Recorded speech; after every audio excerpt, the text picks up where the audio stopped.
Hello and welcome to a bonus episode of the Liverpool Way podcast. We're mid-international break and desperate to talk about the Reds amidst the irrelevance of friendlies and qualifiers. We'll be sharing our early thoughts on the emerging Klopp 2.0 side, touching on some other matters and previewing the Wolves game on Saturday. We've also got some superb listener questions to tackle too. I'm Chris Smith, and as it's early afternoon UK time and most of the lads are at work, I've got TLW editor Dave Usher and Paul Natton, so we'll just call this one the House Husbands podcast. Dave, the first international break of the season is always the toughest to endure. We've had a good start and you just want to get into a rhythm and build on that and, look forward to the games coming every 3 to 7 days. So we could do without this sideshow, really. Yeah, definitely. I suppose the only advantage is that it gives Trent a bit of extra time to recover, assuming he is injured, of course. I mean, we don't know if that was just get him out of England duty, but I think there probably is something there, but hopefully he's back for the weekend. But yeah, the timing wasn't great otherwise, because we just had a little bit of momentum going, coming off not so much the performance at Newcastle, although it was an excellent performance down to 10 men, but it was more so the result and the late nature of it, and we were on a high. Then we go into the Villa game, we played really well, a team that people quite fancy to do well, and we've just completely wiped the floor with them. So yeah, we were on a really nice little roll, and now we come back, international break, 12:30 kick-off on a Saturday, potential banana skin there. It's not really what we needed. The main thing is just hope that everyone comes back fit, but it's the South American thing, isn't it? The lads don't get back till Friday, I think. That's how it usually works. So they get back on Friday, don't really have a training session, and then we've got a game first thing on Saturday. Mm-hmm. So it might affect our team selection. We want to just carry on from where we left off last time. Might not be able to do that because you've got McAllister, Diaz and my boy all coming back. I don't know, I read that it was them three, but not Alisson. So I don't know if Brazil are not playing or not, but obviously Alisson's fine anyway. Alisson's not going to need training sessions, yeah. But we may not be able to start all three of those. It'll be interesting to see what we do. Maybe somebody like Jota comes in because he's just scored a couple for Portugal and he's not going to have been travelling from the other side of the world. So yeah, just bad timing really, but it always is, isn't it? I just wish these internationals would fuck off.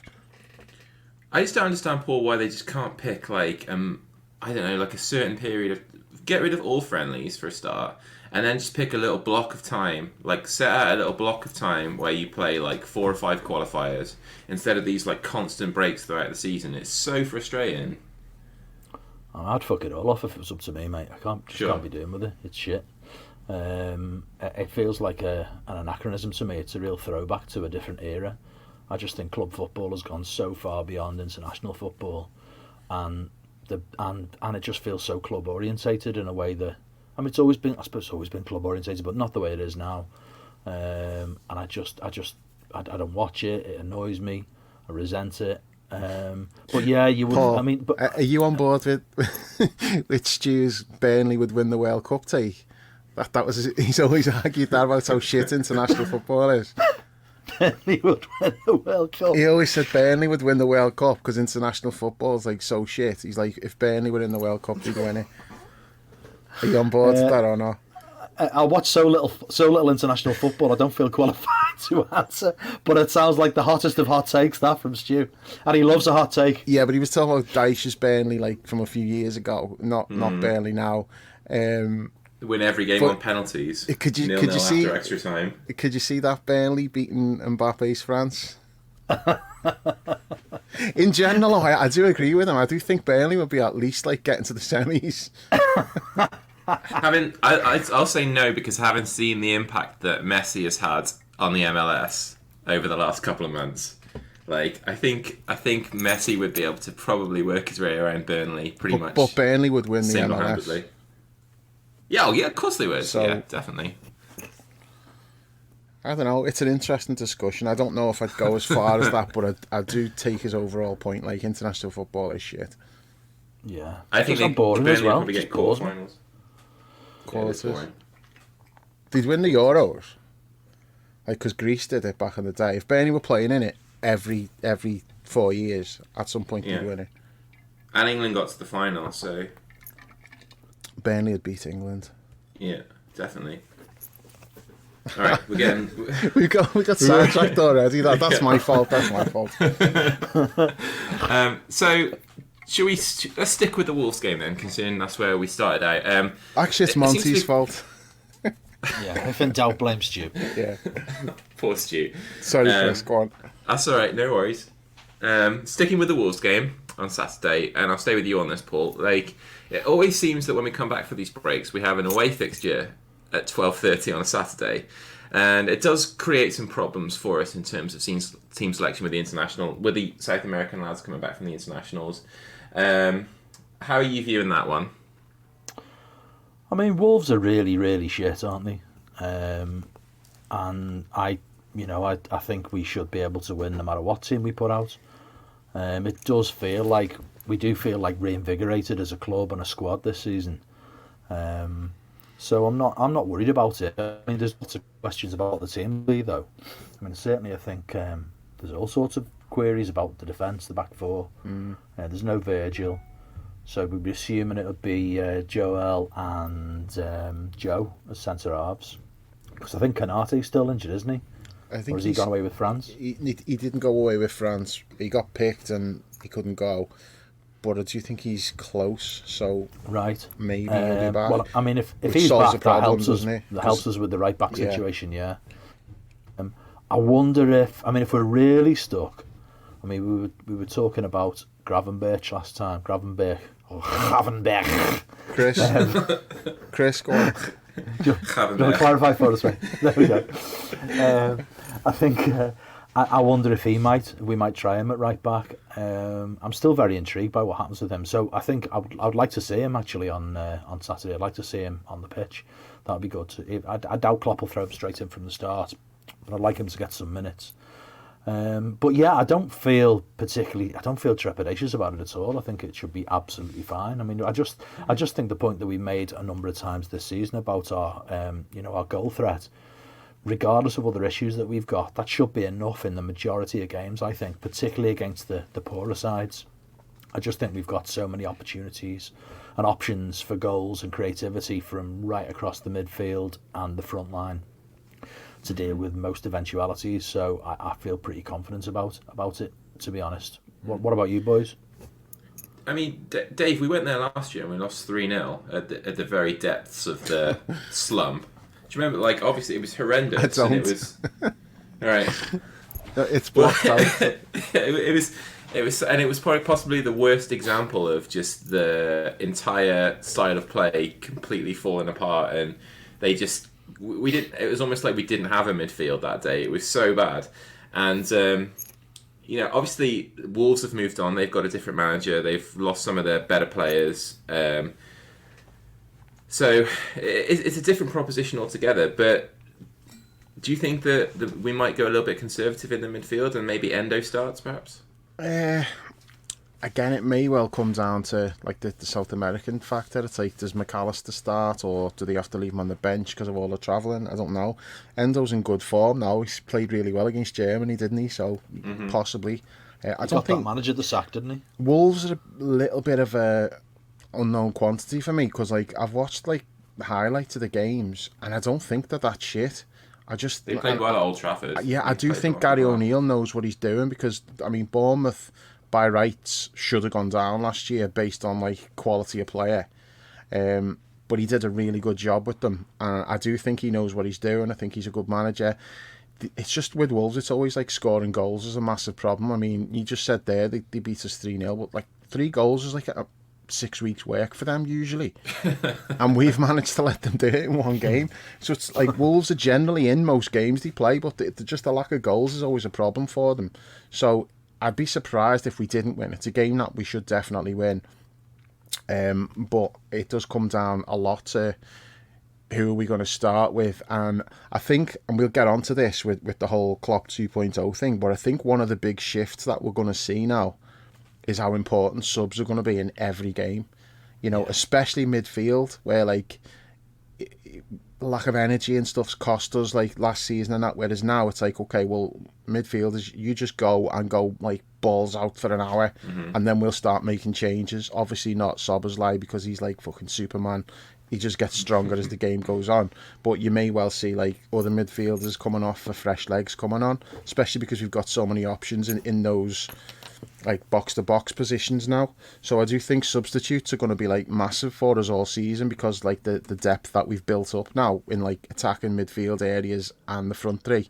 So we are able to, when teams start to get a bit tired, and then suddenly like, you know, you're bringing on, whether it's Darwin coming on or whether it's Jota coming on, fresh legs in midfield, and it should just be enough to get us over the line in some of those close games where it's not necessarily going that well. So I do think like subs are going to be really important, and probably on Saturday as well. I think we'll see the subs making a difference. Paul, do you think that what Dave just said there sort of justifies the transfer strategy in signing an extra type of player like Gravenberch, and rather than signing a specialist six? Do you think? Yeah, I mean, I think we touched on this in the last pod, didn't we? I think I was quite fascinated by that idea of how we might go for the 5 subs, and I really think that, I don't think across the league the significance of 5 subs has really been fully embraced or appreciated yet. I'm certainly expecting, you know, with Gravenberch signing, that we will see what Dave's just described there, and I think it's a deliberate strategy. I think that it's about absolutely keeping that intensity there. You know, I think probably a reflection on the massive fall away in the intensity last season, and Klopp wants to go completely the other way.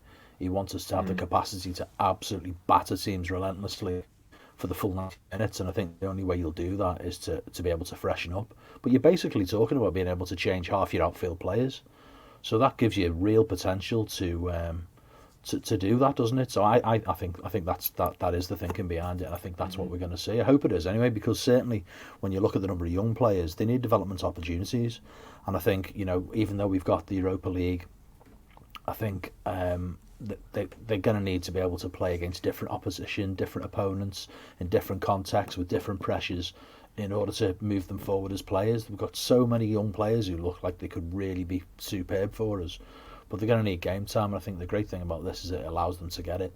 And we can chop and change and a little bit horses for courses sometimes, but always maintaining that intensity. And I suppose that just feeds into the thing that Klopp loves, which is, you know, that squad mentality. It's always about the squad, isn't it? You know, he wants that collective feeling amongst the players, and he doesn't want them sort of resenting each other for being in the team ahead of them and what have you. And I think that the 5 subs very much allows that. So yeah, I'm pretty sure that's what we will see. I just feel that without going over old ground, those options, that we've got some great options in midfield and up front. We haven't really got the same at the back. I think there's, as we've said previously, there's a couple of issues at the back, and you know, that's kind of what I was touching on in my first point. So I hope that doesn't cost us. I certainly hope they've got something lined up for January in order to make sure that we are okay at the back, because otherwise I don't see any reason why we can't have a really good season. Yeah, I think the point, you know, the point you make about being able to make those 5 subs, and the mentality of the squad, it also allows you to keep everybody involved as well. You know, like there's you can keep that collective element aspect to it, and you know, keep everybody sharp at the same time. Like keep everybody match fit and ready to go, and you know, ready to come in and make an impact at all times. Because there's nothing worse than if, you know, you're expecting somebody to come off the bench and do something and they haven't played for a month. Like the only person who could really do that is Divock, and and he's gone now. So I really like that element of it too, and it does for me sort of validate the idea when everybody was kicking off over the summer about why we aren't going all in to get the 6. And it may have been a happy accident because of the amount of time we spent chasing those high profile type of players. But if it is a happy accident, or if it's a deliberate strategy, I do think it's going to benefit us in the long run. And you know, of course, if you're talking about making 5 subs allows you to change half of the outfield players, it certainly does. But you're not necessarily going to really, unless you're forced to, change the centre backs anyway. So you're looking at 5 of 8, really. Which is huge. So Dave, we've had 4 games. 4 sort of like up and down games, really, a little bit of everything. We're unbeaten 10 from 12. We're starting to see the ideas come to fruition. Like, you know, on a scale of 1 to 10, how good are you feeling about this emerging Klopp 2.0 side? Well, it's easy to say after the most recent game was Villa, so it's easy to say, oh yeah, like an 8 or a 9. But that is where I'm at the moment. Before the Villa game, it would have been lower than that, so don't want to put too much stock in just one performance. But I think the 3 games previous to that, I don't think there's that much that you could take from it, because we're still tinkering with things. And you know, even like the Villa game, Trent's role was different to what it had been in previous games. You know, he was more stepping into centre back rather than higher up in midfield, and he was just pinging those passes. Like Joel was going out to right back, Trent's getting on the ball in the middle and playing balls over the top. Not going to be able to do that every game, because not every team is going to play the way Villa played, which, you know, it played right into our hands, I thought. So it's going to be more difficult against other opponents. I mean, I can't see Wolves playing the way Villa did. I'd imagine they'll be deeper. Won't be as much space for Mo and Darwin to be running in behind. So we're still figuring out what it's going to be, and I think it's like too early in the process to know exactly what it's going to look like in, say, 3 months' time. But there's a lot to feel good about, and you know, I do think like we're still tinkering with things and figuring out what works against what kinds of opponent, what doesn't work, what do we need to tweak. So it's just an evolving process. But if you're looking at it just in terms of like the personnel that we've got and the age profile of them now, you know, the age of the squad's come right down. We've got loads of players in that like 23, 24 age bracket, which we didn't really have before. So you can see like the makings of this new team, if you like. We still need to get younger in like centre-back position, for example, or we've got Kanate. But you look, in 3 years' time, how many of these like players we've got now are going to be core players? And I think quite a lot of them. You know, we're gonna need to like replace Virgil and Mo, but most of these players you think are probably still going to be a core part of the team in like 2-3 seasons time. So yeah, there's a lot to feel good about, but I do think we're just kind of at the start in terms of what this team's going to be tactically. We're still figuring it out. I mean, like I say, the Villa game was different to the previous games. We might have a game in 2-3 weeks time where we look at it and go, well, that's completely different again. So I do think there's going to be a lot of like tweaks and stuff just to figure out how to get the best of all the players that we've got. But may as well get on to this now, because I definitely wanted to talk about it, so I'm just going to throw it in now. I want to talk about Darwin. You'll be surprised to know. Now, the reason I want to talk about him is just because of that Villa game specifically. And there's things that happened in that game that it's way above our heads. We would never have been able to like pick it out by watching it. I mean, when you talk about like pressing and couch pressing and all that stuff, a lot of it, like when you're just watching from the stands, you're not looking at like patterns of players and who's going where and are they all like working together. You're too wrapped up in the game to be like looking at it from that perspective. So with the pressing, you'll see a player like go charging off and he might knock it out for the throw in, like block the challenge, whatever. And you think, oh yeah, you know, he's working really hard, he's pressing well. That didn't really happen with Darwin in that game. But then the stats have come out afterwards, like the people who keep track of all of this stuff, and like there is specific stats based on like pressing. And Darwin had like the highest score since like, I think it was Anfield Index, is it? I don't know. There's like, I've seen it on Twitter, like they had like, they keep records of all of this stuff, and since they started doing it, Darwin had the highest individual score for like, you know, a forward in that category. And I've seen something else where there's like his press success was like 94%, and again that was like right up there with like the best that you're ever going to see from anybody.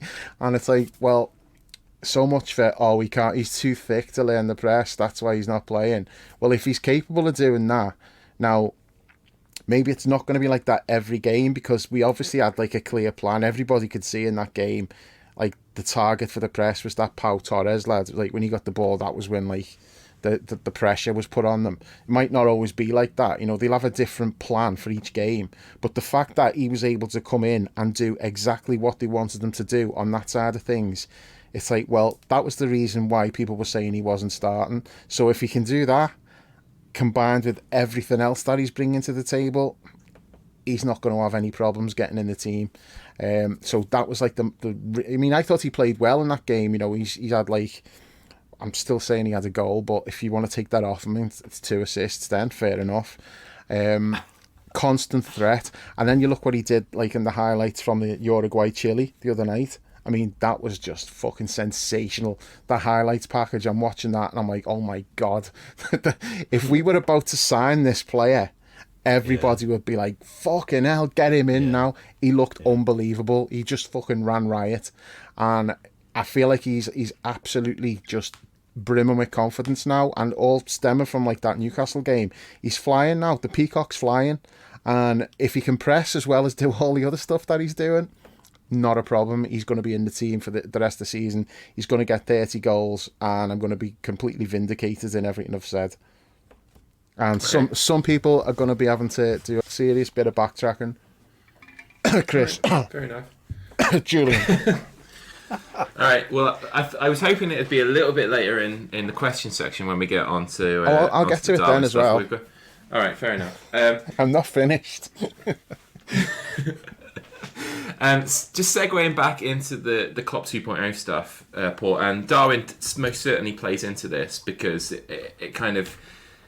It sort of feeds into the standard that he's been judged on so far. But the issue that this Klopp 2.0 side faces, I think, is the lack, the clear separation between the 1.0 and the 2.0. It's a very clear divide now because the turnover of players has been quite fast. Now you look at, say, maybe 75, let's say like 76 to when Kenny took over.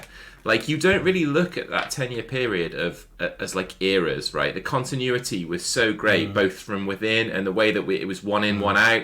You know, that was just like a 10-year period where it was like that Liverpool side, the Paisley side, and then like the Fagan year or whatever. And then we had this sort of clear break into Kenny's team where Barnes, Beardsley and Aldridge came in, and you could sort of say that was a different team. For this team, we had sort of like 5 or 6 years of it being mostly the same lads with a couple of good additions along the way, like maybe a 4-year period from getting Virgil and Alisson to the beginning of last season. Now this, it's changed so much. The personnel is so different. And if you look at that great Klopp team, the first one, we would all say that you'd look at that team and there'd be like 9 players maybe that we'd pick in the Premier League 11. Like, these lads have got some way to go, and it's going to be some feat for them to come even close to how good that team was, I think. I mean, yeah, but that's also, you got to remember what you're comparing to. You know, they got, what was it, in a 12-month period, they got 104 points out of 110, that team. Mm-hmm. One of the greatest, putting up points totals that just, apart from the cheats, no one's ever got anywhere near that. It's just ridiculous what that team did. But the flip side of it for me is that I wonder if the kind of that horrendous year last year, in some senses, just pressed reset on everybody, on the fans, on the players, on Klopp. It made everybody just stop and think, right, we've got to change. I mean, we've actually done more business this summer than we were able to do, and I think that's a good thing. I was concerned last season that Klopp wouldn't be ruthless enough, and on one level you could argue maybe that he wasn't, although it transpires after Henderson's horrendous interview, car crash of an interview, that Klopp was actually more than happy for Hendo to go, really. Certainly didn't say anything to dissuade him from leaving. So you could argue that maybe he accelerated things for Henderson to leave, but he couldn't have foreseen that the Saudis were going to come in. He wasn't trying to encourage that move or instigate that move in the first place. But I do wonder if what this has actually brought us to in a roundabout way is what Klopp is absolutely is very best at, which is development. Mm-hmm. And I think that, for all that he is in my opinion, the best manager in the world. I think he is better than Guardiola. When you look at the resources that he's had to work with and the clubs that he's managed, the way players drop off a million miles after they leave him in virtually every instance. Despite the fact that he's the best in the world, and the fact that he's, in the latter stages of his career, he's still got things to learn, and maybe he has learnt a few things last season. Maybe it's made him stop and reflect and think about, how he's doing his job and what he needs to do differently. And he certainly looks fired up to me. He certainly seems to have doubled down on, intensity, on attacking football. But also, I think what I like most about him in terms of the way he leads is that sort of paternalistic attitude that he has. He's kind of like, what does he say? He's their friend, but he's not their best friend. Yeah. And I think young players respond really well to that. He can be honest with them, he can tell them some home truths, but there's no grudges held. It's once it's said, it's done, and then as long as the player responds, crack on. I think these young lads will really, really buzz off that, and there's enough smatterings of classy experience around them to just about carry them along when it comes to those moments where you need that kind of winner's mentality. And some of those winners are not old men. You've got Trent, serial winner. You've got Robbo, serial winner, both still in their 20s. So I think there's a decent balance to the team. So I feel really excited about what might happen. I think we're in a position where I certainly think they're thinking quite radically tactically again. I think he's always at his best when he's trying to innovate, when he feels like he's got to catch up with other people, other clubs, when he feels like other clubs are getting away from him. I think he responds well to that. And I think in retrospect, I don't think I would have chosen any of the players that we signed in the summer if you were asking me 6 months ago. But in retrospect, I think all of them make sense in the context of what we're seeing now, the way we're starting to, the way we're playing, and the freshness about the squad. So, yeah, I think I'd throw the likes of Darwin in there as well. It feels almost like it's a fresh start for Darwin as well. And even people like Gakpo and Diaz, they've only really been here 10 minutes, and they were playing in a team that was pretty much broken, a squad that was broken last season. So there's a real kind of like revitalised energy around the club this start of this season, and I think it's great to see. Just a quick point on that as well, though, Paul. When you said about it was Chris said about the the points that the other team got, and can we live up to that? I don't think we have to live up to that. I mean, if we do, amazing. But that's like the greatest Liverpool team I've seen. Like what they were doing was just completely like.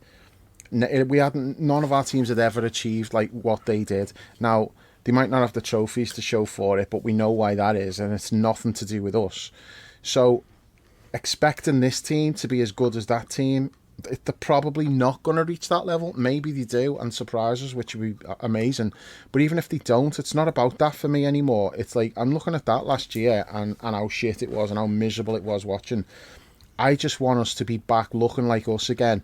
You're looking forward to going the game, knowing you're going to see like a really good, exciting team, scoring goals, just entertaining you. And if they come up short because you're up against cheats up the road, well then fine. What I can't accept is like finishing below like a dog shit Man United team, which is like what's happened last year, and finishing below Newcastle. It's like, no, that should not be happening. That needs fixing. Now, so it looks like we're on the right track there, and maybe not with Arsenal. We might finish above Arsenal, we might not. I don't know. I feel like the two teams are relatively close at the moment. City look like they're going to be out on their own again. Who knows? I mean, injuries can play a big part and stuff like that, but I want us to just be up there again, and I want to be able to watch us and go, yeah, this is a really good team. I like watching this team, and look forward to watching the match.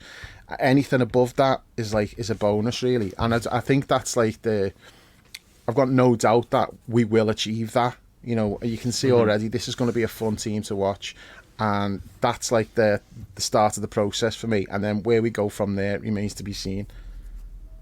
Yeah, I think my point there was more like just that's the standard that they're going to be judged against, rather than it'll be a failure if they don't hit those standards, right? Anything else that strikes you so far, Paul, about this new sort of Klopp era and what we're doing and how we're going to accomplish what we set out to? I mean, I think the only other thing I'd add is what I really hope is that Klopp is so revitalised by this new team that he's building that he extends again and he makes it a real dynasty. What I'd really like to see is I'd like to see him in this league without Guardiola, because I think even though City are cheats and even though they continue to spend at the level that they've spent and they can continue to generate money from a position that they got to illegally, I think you take Guardiola away from there, I don't really see anyone else coming in and getting them punching at the heights they've punched at. So what I'd like to see really is another 4 or 5 years from this point with Klopp to really see how far he can take this group. So I think what I hope is that he gets really, really bitten by the bug, because I think all that stuff about, Hansi Flick losing his job and the German FA want Klopp. Well, yeah, we all want things we can't have. I don't think Klopp is at this moment in time even got half an eye on that Germany job. I think he's focused on this job in hand, and then when he feels it's the time to finish, he'll then take a break and decide what he wants to do next. But what I want to happen is that he feels so invigorated by having all these exciting young players around him that he wants to see all the way through to its logical conclusion, and that might involve replacing Mo, replacing Virgil, and bringing in top young players there as well, which means that really it's talking about as being at the outset of maybe a 4 or 5 year project, and that feels exciting to me. There's so many green shoots there. You can even look at even someone like Ben Doak. I mean, he's done almost nothing in the first team at all, but just the sense that there's a player as explosive and as exciting as that waiting in the wings, potentially able to come into this squad and be coached by Jurgen Klopp. That just, for me, it goes back to what Dave was saying about you just want to really enjoy the season, enjoy going to the game again. And I think Klopp is pretty emotional guy, like most of us Reds are, and I think I want him to get bitten by the same bug that I think I feel like I've been bitten by again. It feels like the good times are starting to come back, and by good times I don't necessarily mean winning everything this season or winning anything this season. I don't rule us out winning a trophy this season. What I mean is what Dave was saying about, so you go the game, you watch great footy, it's exciting, we score goals, we have plenty of points, we have some real big moments. That's what I want to see. Well said. Do you think he might extend, Dave? Yeah, based on what Paul was saying there, I mean, there's a lot of logic in it. Why wouldn't you? I know he's got his plan and he's already probably gone longer than he wanted to. He didn't want to leave in the middle of a rebuild and leave a difficult job for his successor. I get all that. But it's like when you're playing Footy Manager and it's going really well and then the new Footy Manager comes out, it's like, just stop the game that's doing really well to get the new version of it. Now, some people do. I've still got a game of Footy Manager 2014 on the go, and I've bought a couple since, and I've just not bothered with it because I've built something with Portsmouth on like FM14. And I'm like, do I really want to walk away from this hard work that I've put in and this great team I've built? Do I really want to walk away from this and start somewhere else? Now, everybody's different, and like some people want a fresh challenge or whatever, but just what Paul said there, it's like it just makes a lot of sense. If this team is not quite like at the level that they were before, but they're getting there, is he really going to say, yeah, I'm going to hand this over to someone else and I'm going to walk away? Or is he going to think, I want to get as much as I can out of this team. I want to take them to like the highest heights I can possibly get them to. I think there's a decent chance that he would stay if this team is progressing the way he would want it to. Now, I think where it might change is like, let's say, for example, I know it's not going to happen, but if we won everything this year and then like next year won a Champions League, well, Klopp then is probably like, what more can I do? It's like the old Hosami Istanbul things, like, my work here is done and then he's off. So that would make me think, yeah, he'll walk away. But if we're still growing and just edging towards like the big trophies, I don't think he walks away from that and lets somebody else come in and take over. I think he'd want to see it through. Can I just a final small point on that, Chris? Just a very quick point. just to exemplify what Dave's saying there, I am convinced that the only person who's probably more excited by Darwin than Dave is Klopp. No, I reckon Klopp looks at Darwin. I reckon Klopp looks at Darwin and he thinks, I've worked with all these world class forwards that I've worked with over the years, and this lad can be as good as any of them. And I think that is what motivates him. You know, he didn't take a pay rise, did he, when he signed his last extension? I mean, have you ever heard of that before? No, he made sure his staff got it instead. Yeah, the rise he would have got divided up between the staff. He's very well paid, but he just wasn't motivated by more money. What he's motivated by is the joy of the pleasure of the job, and I think he feels that. Yeah. Right, that's good stuff. All right, enjoyed that. So, should we get onto some questions then? Yeah, let's go. From the listeners. Yeah, nice, because we covered some good ground there, I think. Do you mind if we just talk a little bit about Hendo, Chris, please, in the context of the interview that he gave to The Athletic? Because I just think it's something we should touch on. Yep, absolutely. Go ahead. Sound off. Nice one. I mean, I think I don't want to go over too much old ground, but I think if you were trying to plan how to absolutely destroy your reputation as a Liverpool legend with the fans, you'd be hard pressed to do a better job than Henderson has done after that interview. I mean, it's absolutely mind-boggling to me that he's gone into that so ill-prepared, so naive in terms of his answers, so lacking in empathy with so many of the fans, just so embarrassingly, inanely idiotic when it comes to the fundamental understanding of the way the world works. You know, it just on every level it was a car crash, and I think those journalists were Crafton and Ornstein.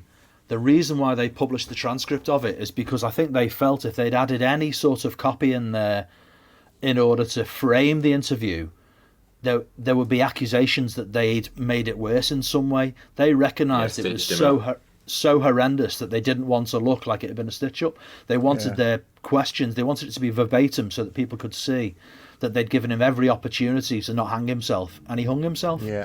I mean, I think, excuse me, my biggest takeaway from the whole thing is that you paint yourself as somebody who cares about a very, very, very important issue in contemporary society. I'm talking specifically about the sexuality, gender identity, LGBTQ plus issue, the Rainbow Campaign, all of that. There's other issues at stake as well, of course, about other human rights in Saudi and what have you, and the bits he got into about Qatar. But I'm thinking specifically around his stance around rainbow laces, rainbow armbands, trying to be an ally. And it's just so bad that he let so many people down. I mean, do you know, are there any of us who haven't got gay friends or family or loved ones anymore? I mean, is there anybody who doesn't have someone important to them in their life that is LGBTQ plus whatever? And I just think I don't understand how we can take that position and then let everybody down in such a fundamental way. This is a country where you can be put to death for being gay, and the guy just seems bewildered by the response, as though it was just some sort of PR switch he could flick on and flick off. And I just think I'm struggling to remember a time when I've ever been so, I wouldn't say let down, because at 52 I don't think you invest so much emotionally in the idea of heroism that you did when you were younger. I mean, the equivalent when I was a kid would be Kenny, but Kenny's never let us down, has he? That's why Kenny's Kenny. He's passed every single football and managerial moral test that was ever put in front of them with flying colours. That's why Kenny's the greatest, that's why he's a legend, the greatest Red there's ever been. But I was absolutely stunned at the brazen failure to be any sort of moral person whatsoever from Henderson. You know, to paint yourself as this individual who understands where our society's at, and to just crumble at the first selfish hurdle is stunningly bad. It's just really, really shocking. And I just think he's burnt any bridges whatsoever with Liverpool as a club. The idea that he could come back here one day, I think, is absolute. I don't mean as a player or in any sort of role. I mean just even show his face, to come back and be an ambassador, or to come back and have some sort of, ambassadorial role at the club, to come back for a testimonial, although they seem to be a thing of the past. That to me is absolutely dead, and it's just so sad. Who has he got working for him that thought that was a good idea to go into that interview? The thing is probably the worst thing I've seen anyone associated with Liverpool do in a long time. It's as bad as anything I've seen for a long time. Horrendous and really, really disappointing. Mm-hmm. I mean, I can't really add anything to that other than to say, brilliantly put, by the way, really, really good. I can't really add anything to that other than say I completely agree with you. But what it's done for me personally is remove any element of sadness I had about him leaving and the way it happens. Like, he's basically made himself irrelevant. Like, there was tinges, and he was my favourite player of this era. I've been mocked several times for saying that, but Suarez? He was. He pretty much was. Yeah, he pretty much was. He's turned out to be just as bad as Suarez, unfortunately. But yeah, like I had this. I'm sat at my desk now recording the pod with you guys, and to my left I had a framed picture of him kissing the European Cup, which my sister bought me a few years ago, and I've always had a little gaze at it and smile. And then I sent a picture to Dave and Jules the other day. I'm having a bit of a clear out of my office, and we're decorating and stuff, and that picture's just on the floor with a bunch of other trash. And it, did I have a little bit of a tinge? Yeah, I suppose I did, but fuck him. He's removed that element, which is really sad in its own way. It's just made sure nobody really cares about him anymore. It's giving you closure. Yeah, maybe so. Yeah, that's probably what I'm looking for. I agree with everything Paul said there. Obviously, it's that's goes without saying. My take from it really was he's thick as fuck. I had no idea how fucking thick he was. Genuinely had no idea he was that fucking stupid. I don't think he's thick. I think he's just self-centered. Yeah, they're just self-absorbed to an unreal amount. But some of the stuff that he come out with, I'm like, that's like the Amnesty International stuff was mind-blowing. That for people who haven't read the interview, basically he was asked about speaking out when he on England duty. He spoke out about the World Cup being in Qatar and the human rights issues over there and the people who died building the stadiums, the conditions for the workers, all of that stuff. And he said before he went out to the press conference, he was given photographs and information, which he said he thinks came from Amnesty International, about the conditions that workers had had to be subjected to and that, and how people had died building these stadiums. And he said seeing it, and I went out and I said, this is absolutely outrageous, it's not acceptable, blah blah blah. And then he says, but when we got over there, they introduced us to some workers and it wasn't like that. And I'm like, seriously, you don't think that they've just brought over some people who had a good experience of working on it and gone, look, see, it's not that bad? I'm like, oh my god, that was just mind-blowingly thick that he came out with that. But I think we could easily do 2 hours just talking about that interview, because as Paul said, it was absolutely incredibly bad on every level. I would go as far as to say, if he'd have answered every question that he was asked, if he'd have answered it in the exact opposite way than he did, he'd have come out at that looking much better than he does. If he'd have just said the exact opposite of what he did, it wouldn't have been. Nothing's going to make it acceptable what he did, but the answers he's made, it's it was almost as though this happened a couple of months ago, and yeah, we were pissed off at the time, and most people think less of him as a result of it. But I wouldn't say it was forgotten, but we'd sort of moved on from it, and it was okay, whatever, you've made your bed, lie in it. And then what has possessed him to think, obviously it's because he's playing for England and he's thought, I've got to do some, I've got to repair some of the damage here. And somehow he's thought that like that interview was gonna like help him in some way, and all it's done, it's brought him like to the top of the news cycle. Everybody was talking about it, and none of it was favourable. You know, not just like, it wasn't just a Liverpool fan thing. You know, I heard like when I'm in the car and I have TalkSport on, a few of the shows throughout the day were talking about it, and none of it was like good from Henderson's point of view. He was getting just slaughtered by everybody for it.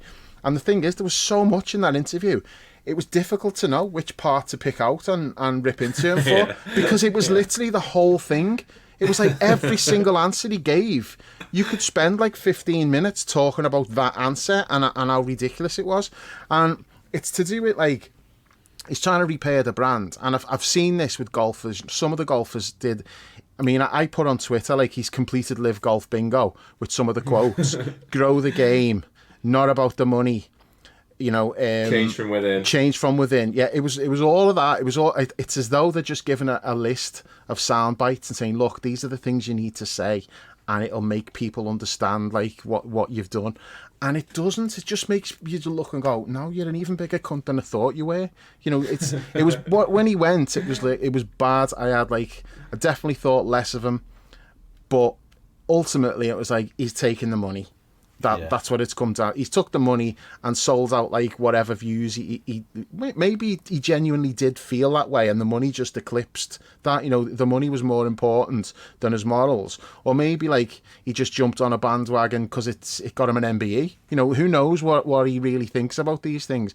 But bottom line was, he just got made an offer. Like, if they say everybody's got a price, they met his price, and he went. Now, if he'd have come out and said that, he would have just been telling us what we already knew.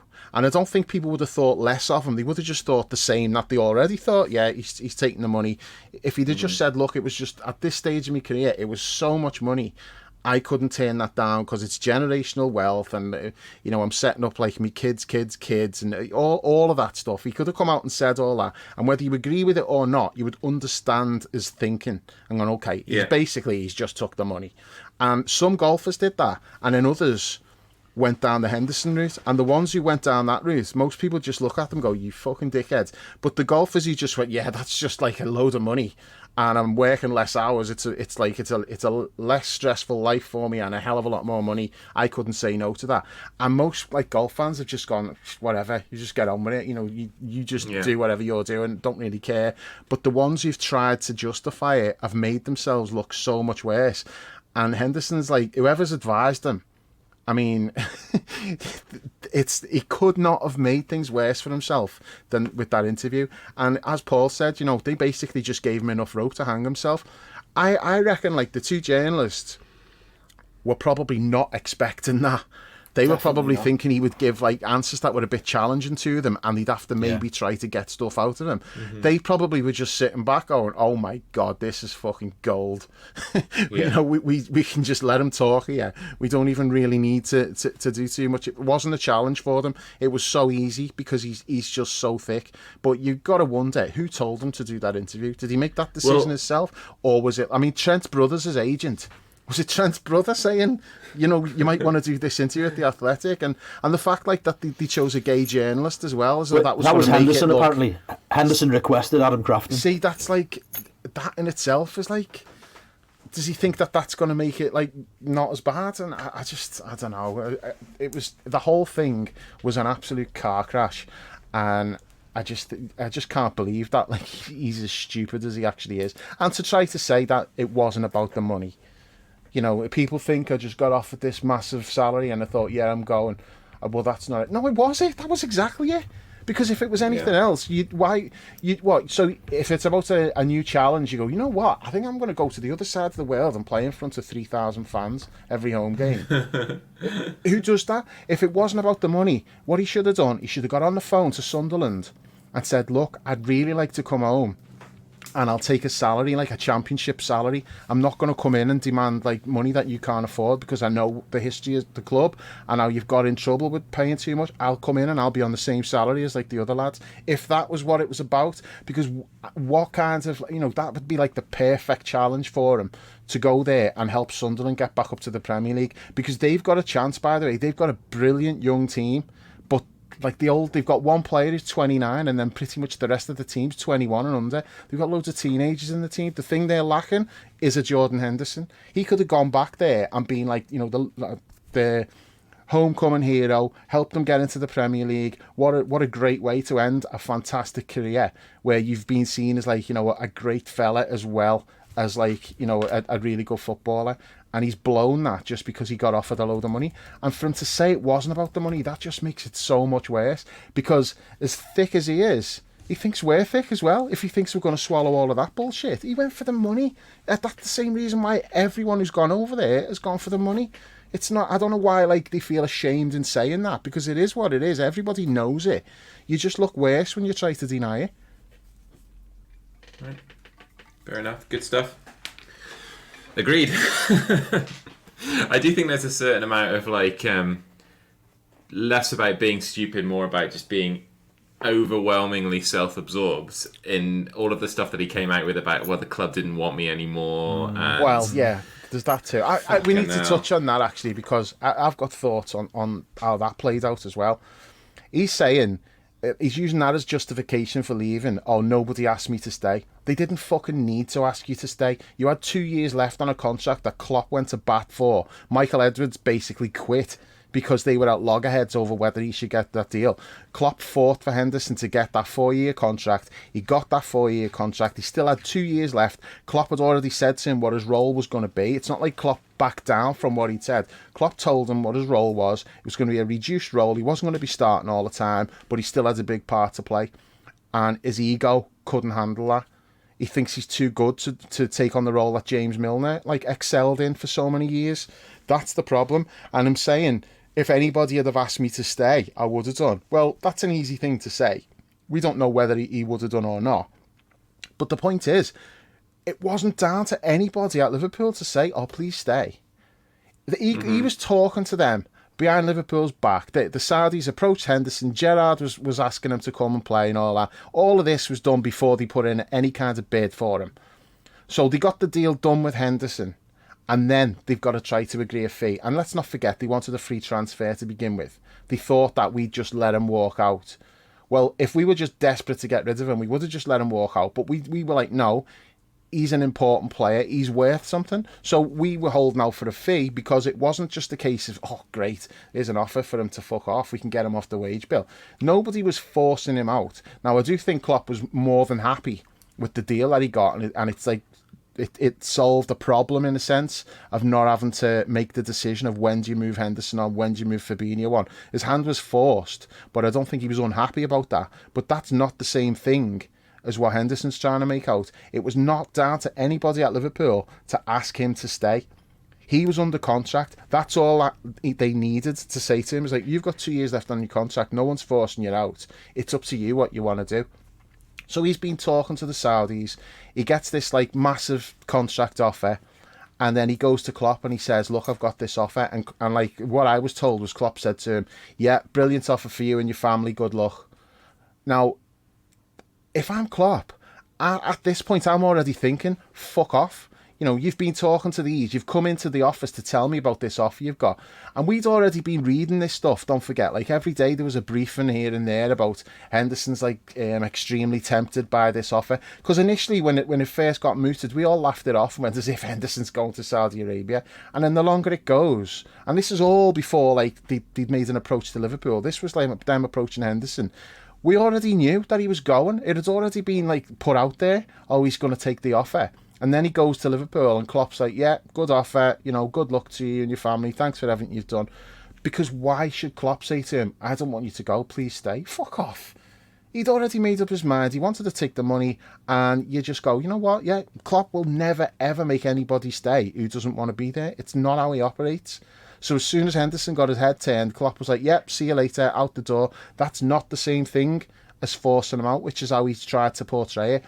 He was told what his role was going to be. He saw his arse over it, and then he started talking about to the Saudis about getting a move over there because he wasn't going to play. And he was telling people as well. He was like, "I'm not going to play. You know, this is why I need to go because I'm not going to play." Yeah, you are going to play. You're just not going to start every fucking game. And let's not forget, anytime he played twice a week, he was dog shit.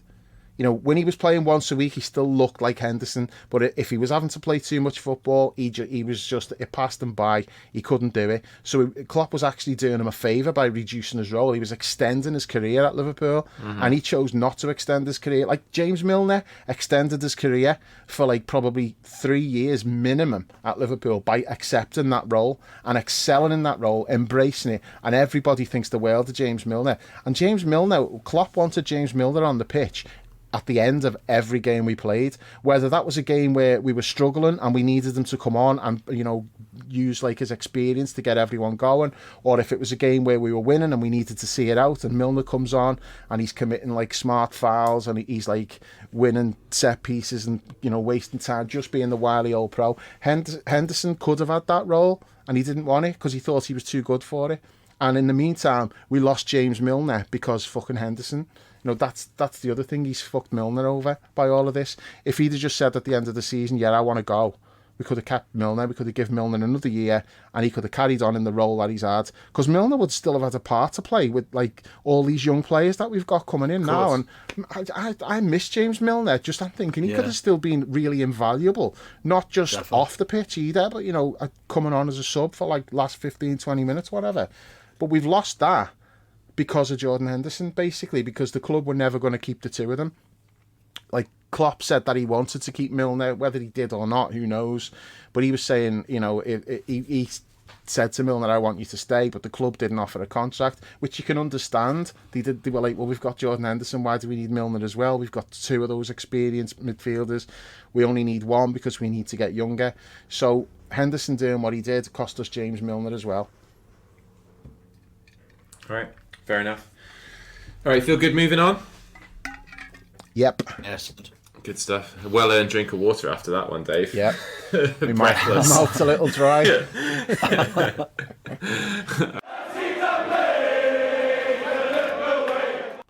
You can subscribe to the Liverpool Way podcast on all the major platforms, whether it's Apple, Google, Spotify, Amazon or Podbean. Just search for the Liverpool Way, leave us a review and hit subscribe to automatically receive all new episodes. You can also head to liverpoolway.co.uk and grab a TLW season ticket for just £3 a month. There's tons of exclusive content, including match reports from every Liverpool game, weekly Premier League roundups, the TLW diary and access to the members-only forum. Lastly, you can follow us on social media at The Liverpool Way on Twitter and at The Liverpool Way TLW on Instagram and Facebook. So we've got some questions from the listeners, some from the forum, some from Twitter. I'll start with you, Paul. Foul as God on the forum. He's brought up the Brendan Rodgers envelope situation from that Being Liverpool documentary all those years ago, and he said, if you had an envelope in your hand right now, who would your three players be for a brilliant season, and who would be the one who was going to let you down? Right, okay. Well, I think me three are pretty easy at the moment. I mean, the first one is Darwin. I think Darwin is just gonna. He's not quite there yet, but all the signs are there to me that he's going to have an absolutely sensational season. We obviously need to see it really come to fruition. We've seen some strong hints, and we've seen some amazing things from him. But when I talk about him having like just an incredible season, I mean like, you know what Dave was talking about, 30 goals, like battering everybody, scoring against the Manx, against City, against all the big opposition, you know, doing big performances in big games. But I think that's what we're going to see from Darwin.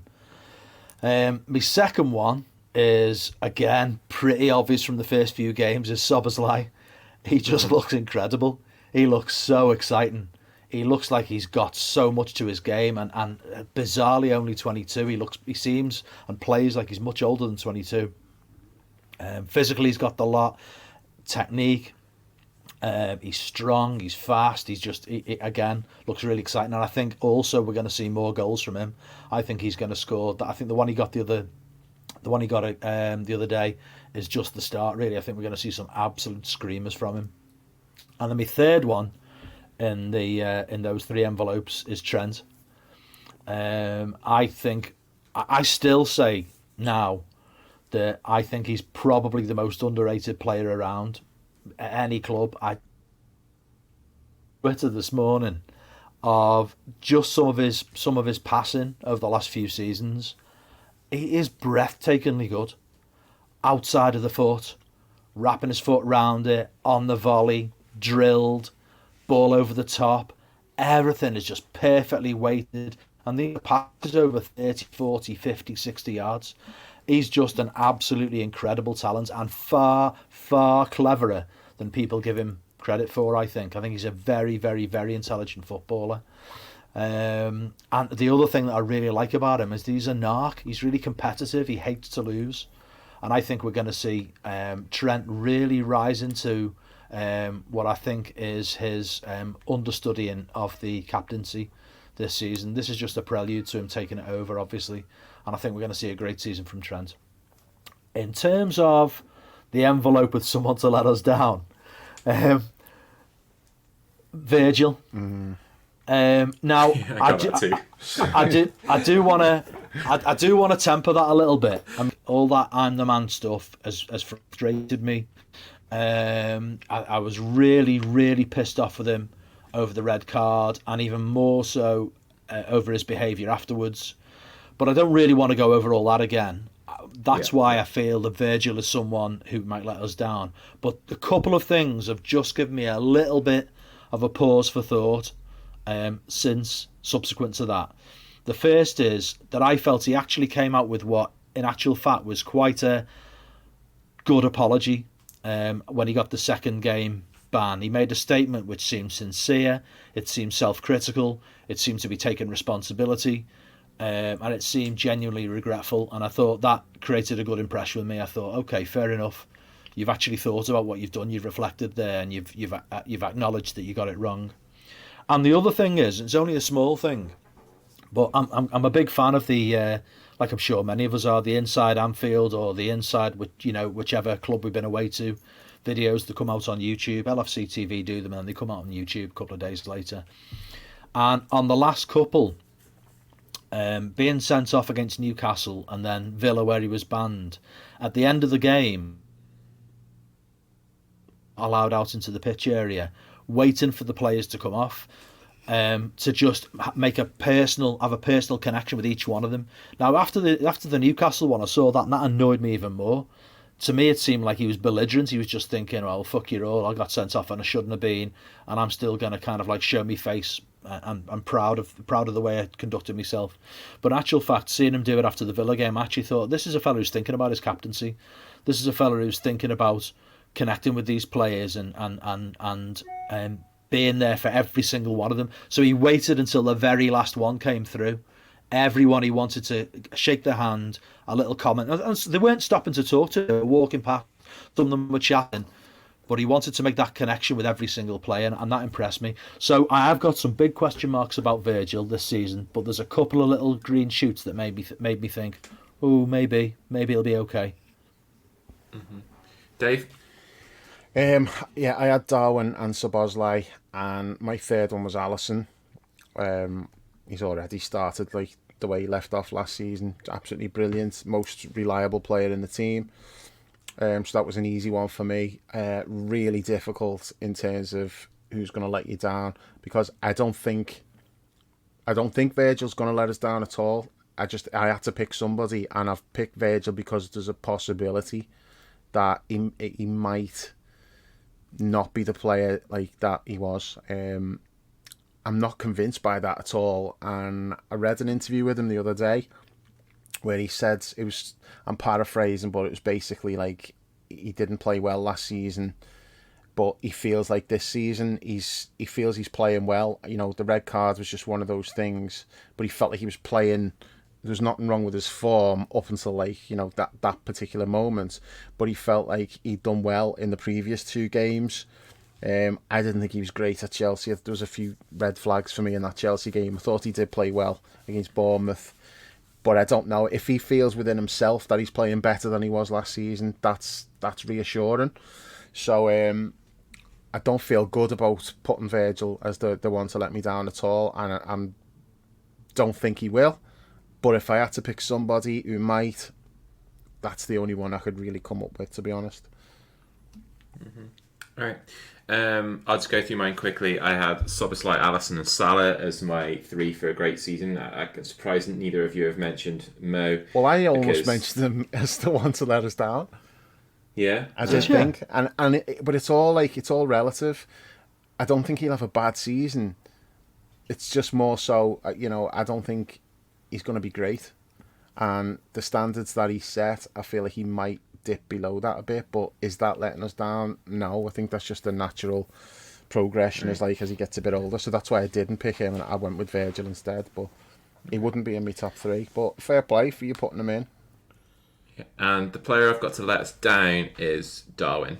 Oh! I'm just kidding.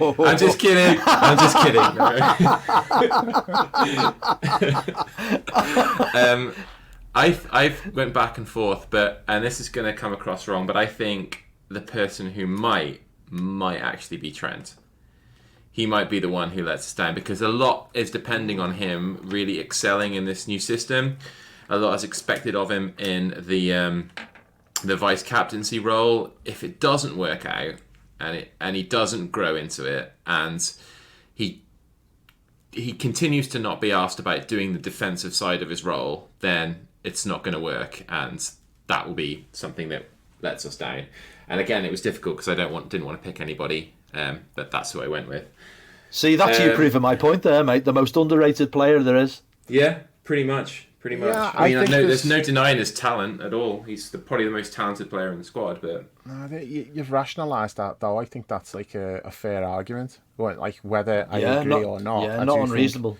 No, it's definitely not unreasonable. Hopefully, that's at the end of the season. We all look like dickheads because Virgil's been great, Trent's been great. Yeah, and it's not necessarily like we're. I guess we're starting to see Brendan's rationale all these years later, 9 years later or whatever it is. But yeah, none of us want to. Stuart Downing was in all 3 envelopes for who was going to let him down. All right, Dave, I'll come to you first. This is also from the forum. Jimmy Hill's Chin said, which player from a different club would you have loved to see play for Liverpool? Pick one who has played in England and one who has played elsewhere. But apparently you can't have Richarlison twice, though. No. Richarlison will definitely make another list. He won't be making this one. Well, outside of England, that's really easy. It would be Maradona. He's the greatest. Love him. Even just one season of him playing here would have just been amazing.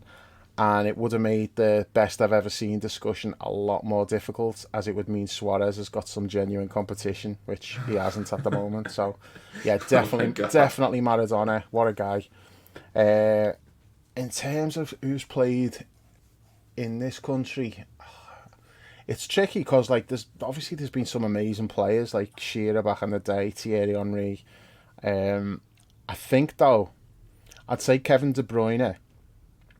And not just because he's a great player, which he obviously is, and boyhood red as well. It would have been a nice story for him playing for us. But if he was playing for us and not them, those 2 years when we missed out by a point, you can flip that, and we'd basically have 3 titles in a row if we'd have had De Bruyne. So that would be my pick for that reason. Okay, cool. So players who've played in England, I really liked Carlos Tevez when he was at West Ham and before that, prior to that. But really, in retrospect, he was a Suarez light, wasn't he? Yeah. And once you've had Suarez, you don't want the second fiddle. So the one I'd go for is Roy Keane, because I think if we'd had Roy Keane in the 90s, both as a player and as a mentality and leader in the dressing room, Roy Evans would have won the league. Now, in terms of what that would have done to our subsequent history, who knows? But I think if you were to insert Roy Keane into that young team of Fowler, McManaman, Redknapp, you had Barnes in there as well. That we know the team, that mid-90s team. I think they would have won the league. He would have given them enough to get them over the line. In terms of foreign players, problem with me and Dave is we both like the same kind of footballers. There's 2 for me. Mad South Americans. yeah. There's two for me. There's Maradona, as Dave said, and I know Dave doesn't like him, but although I know he appreciates him as a player, is Messi. Yeah. And I would always lean towards the one who's, as Dave just said, the mad South American. So my choice would have been Maradona. But let me say, as Dave's taken Maradona, I'm going to go Messi. Messi in any great team, like levels above, which is bizarre when you think about the great teams that we've had, the way we've dominated eras and we've dominated leagues and what have you. He is absolutely incredible. So my choice would have been Maradona, but as Dave's take, because I like that little bit of madness, as well as the genius, madness and genius, two sides of the same coin, and the best like Maradona and Suarez have got them both. But no, I'll take Messi then, as Dave's taken Maradona. Hey Paul, did you know that Maradona almost signed for Sunderland in the late 70s? No. Yeah, if you Google it, that would have been see. mad. I know. There's not like a week goes by that my brother-in-law doesn't mention that to me. Like, he's a season ticket holder up there, and he loves Maradona as much as I do. But yeah, Sunderland tried to sign him in the late 70s, and there was a possibility of it happening at the time. But so how old was he then, Dave? What we? Late teens, maybe 20, something like that. Yeah. So was that signing him straight from Argentina? It was around the time when like Ardiles and Ricky Villa went to Spurs, and English teams were looking at like bringing in like South American players. Wow! Imagine that. Apparently it was quite close to happening. Would have been amazing, wouldn't it? Incredible. Chris, what yours? So, you guys, this is why we should have longer production meetings before we start the podcast, because you got both of mine in there. Like, I picked Roy Keane for most of the reasons Paul did. I think that signing would have been sort of a bit of a sliding doors moment for us, really, if we could have kind of snuck him from under the noses of Man United at the time he came in. It would have been huge for us in terms of transforming the mentality of that whole team. Like, Spice Boys would have never happened because he just wouldn't have allowed it. Like, and as you say, like, his ability to have that young talent focused, and like, if you look at the impact he had on that mid-90s Man United team, when you can't win anything with kids, when those lads all came through, right?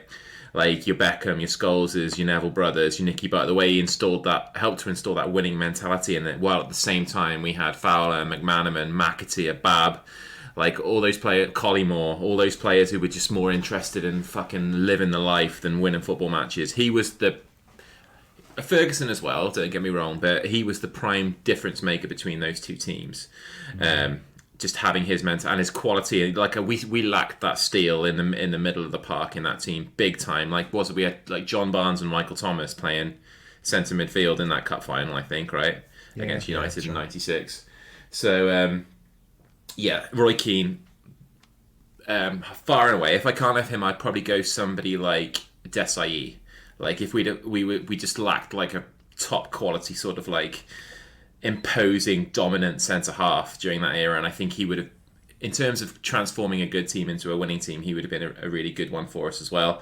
If we could have got him around like '96, remember he had that incredible World Cup in '98, and he was just there were rumours that we were linked. Yeah, exactly. And the cunt didn't get on the plane. After the World Cup. He didn't get on the plane. We were waiting for him at the airport, and he never boarded the plane, apparently. We thought we were getting him. I was like, having seen him in the last... back home eating fucking croissants, isn't he? Oh, God.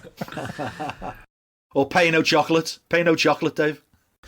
Surprising how many questions we had asking for various pronunciations of your words, but we'll let that happen more organically as it comes up. Yeah. And in terms of the player that I would have liked to have seen, I wouldn't have said it until like a month ago, because I had quite a low opinion of him for his Chelsea enabling behaviour. But Messi, obviously, having seen him up close like 5 or 6 times in the last couple of months, it's just unbelievable. Like, he's everything that he's billed as, and a whole lot more as well. And just his transformational, I know it's the MLS, but the way he's just transformed the absolute worst team I've ever seen into playing in the top division into just like a winning juggernaut already. I think that they haven't been beaten since he arrived. I think they've won all but one of the games that he's been involved in, and the other was a draw that they won on penalties. It would be him. But otherwise, I'd go with my same rationale of taking a 90s team that lacked a certain amount of solidity and making it a winner. Someone like maybe like Costa Curta or something like that from outside of England, like just a fucking no nonsense, quality, classy Italian centre half. Not Maldini. Well, I mean, yeah, I suppose He'd be perfect now. Either wouldn't he, or. for like that Yeah, left-sided yeah. centre back role. Yeah, it'd be brilliant. All right, so let's have a look here. Let's go down the list a little bit. This is a good one. Niall Smith on Twitter, Paul, says that obviously you've heard of the golfing term mulligan. If you could have a mulligan for Liverpool, what game would you pick to play over again with a better result? It would be the first Champions League, Klopp's first Champions League final against Madrid, when that assault and battery was committed on Mo. And on Karius. And on Karius, yeah, and we ended up losing. I just felt that we started that game really well, and I felt that we were cheated out of it, really. I think subsequent games against Real Madrid were different. Subsequent defeats against them, although not all of them, but subsequent defeats were different. But that day, I think we were ripped off. And that's even allowing for the fact that Bale was absolutely sensational with his goals. But I just think it's a different story if Mo doesn't go off and if Karius hasn't been chinned. So that one really, because I mean, obviously we went on to great things, and you could argue that losing that game emboldened us and galvanised us and focused us even more intently on our mentality, our attitude, on becoming winners, on grinding it out, because we know what followed was a whole succession of every trophy that there was to win. But yeah, that's the one for me. Dave? I thought about that one, but I didn't go for it because, although I agree with what Paul's saying about how we were kind of cheated out of it, I also don't think we were necessarily ready to be winning it at that point. We were still at the start of the journey. By the time we won it a year later, felt like we paid our dues, and yeah, we were deserving of winning it. For me, the 21 final, like the other Real Madrid one, that's probably one we should have won it. On another day, we would have. I mean, I think they had like one chance, and we had loads of chances, just didn't put any away. So that's one. But I could easily just say, I mean, the Gerrard slip comes to mind, but I'm well over that, because if that doesn't go down the way it does, we probably don't get Klopp. So I'm fine with that now. But maybe just one of the league games in those seasons when we've missed out in the league by a point, just some of like the Leicester. Yeah, like don't start me on that one. But yeah, that one, definitely that one. And some of the draws we had, like there was a draw at Anfield. I think it was actually Leicester, wasn't it? It was when Naby Keita should have got the penalty, and Harry Maguire should have been sent off. That game we got totally screwed. Yeah. So we get 3 points in that game. That's the difference between winning the league and not winning it.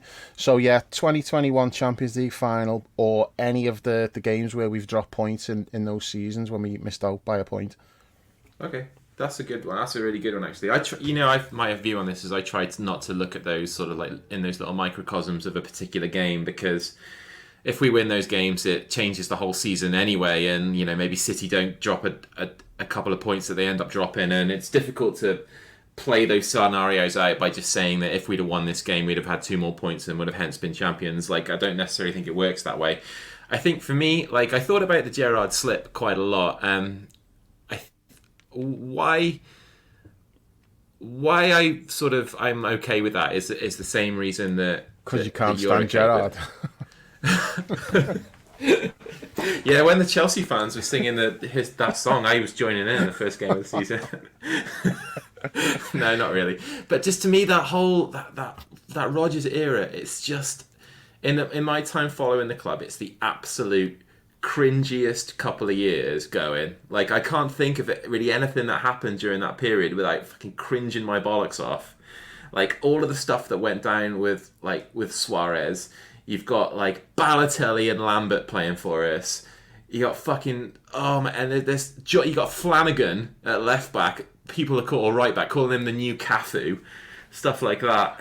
Rodgers himself was just a one-man walking cringe machine. That some of the songs that came out during that era were terrible as well, like that Brendan Rodgers, Liverpool, we're on our way to glory. Oh God, it just makes me fucking cringe my guts out. So the fact that the Gerrards that curtailed that era is also fine with me, even though I was upset at the time. I think the one that hurts me most and continues to, and the one that I would like to play over again, is the '96 Cup final against United.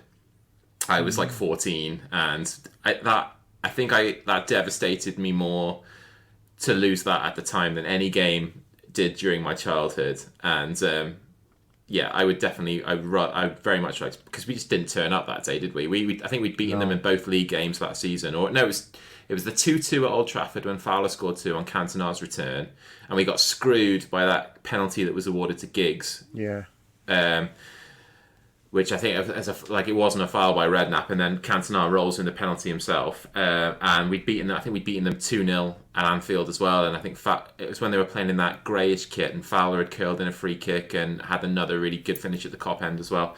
And I thought I thought that was going to be a changing of the guard that game, and this was going to be, our time to shine and go on and win titles, but it didn't, and that really became the hallmark game of that entire era. Like, that's the one you look at and say, that's why.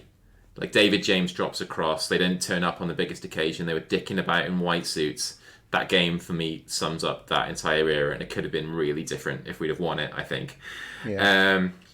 And just one more, just for a really, really personal reason, is I just wish we'd have fucking done better in that European Cup final we were at in Athens. It's the only European Cup final I've been to, Yeah. I'd love to have had another go at that. We were better than them. Obviously, we were better than we were in 2005 when we beat them, and it was just another game where we didn't really turn up until Crouchy came on, really, and when the game was already gone, and we made a bit of a fist of it then. But those are the ones I'd go with. But peak with the '96 Man United FA Cup final game. Arsenal '89 was another one I was thinking as well. That was fucking brutal. I was sat right next to the Arsenal fans. Oh my God! I was 10 yards away from the Arsenal fans. I was like right on the end of the row next to where they were. When that goal went in, I walked out like crying my eyes out. Arsenal fans were all like laughing at me because I was just like shouting abuse at them. I was like, I'm walking down the steps, tears coming down my face, like, you fucking cockney wankers. Hold on. We've got to the bottom of the trauma here in your irrational hatred of Arsenal fans. We've never really talked about that's why it might be. It's just is that pushed, it? No, it's just pushed beyond way back the chippy down. knobhead. Yeah, okay. This is something like I don't really like to think about or talk about, but I just started to talk about it then, and it's like, yeah, it was not. It's just not suppressed good. trauma. Yeah, it is. Yeah. Do you need a couch to lie on? No, it was bad because I can still picture them like laughing at me as I was just like incoherently just shouting shite at them, tears rolling down my face. It was grim. So yeah, that was a bad one, but I don't know. There's loads. I hadn't even thought about Athens. That's a really good one. I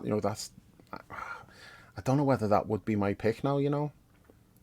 It's definitely up there. Like, because you were there, same as Chris. Is that what you mean? Yeah, and because we should have won. We had no right to win in 2005, but we should have won, and we were a better team 2 years later. But Rafa picked a fucking terrible team, didn't he? The two things that Milan didn't want to face was pace or height, so he leaves Crouch and Bellamy on the bench and plays Dirk up front on his own. Smart ass. I know. I mean, it's the problem is we only got there because of Rafa's genius, his tactics getting us there, and then we got there and he just completely fucked it up.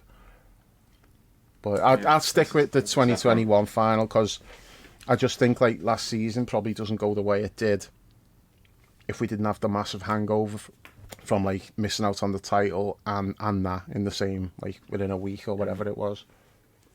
I just wanted to touch on one that didn't actually make the cut, but seeing as you've mentioned that Arsenal '89 thing, not because it wasn't a good question, because we just got fucking loads, but like, is that like the most batshit you've gone at a game in a negative way about something?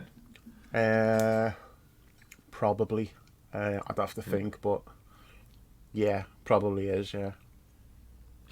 Paul, is there something that stands out to you about a time when you've just completely lost your shit at a game in like fury? In fury, I mean, not really. I wasn't happy with Connor off 2 weeks ago. I wasn't happy with Connor Cody's time wasting for Wolves in the last game of the season, a couple of seasons ago.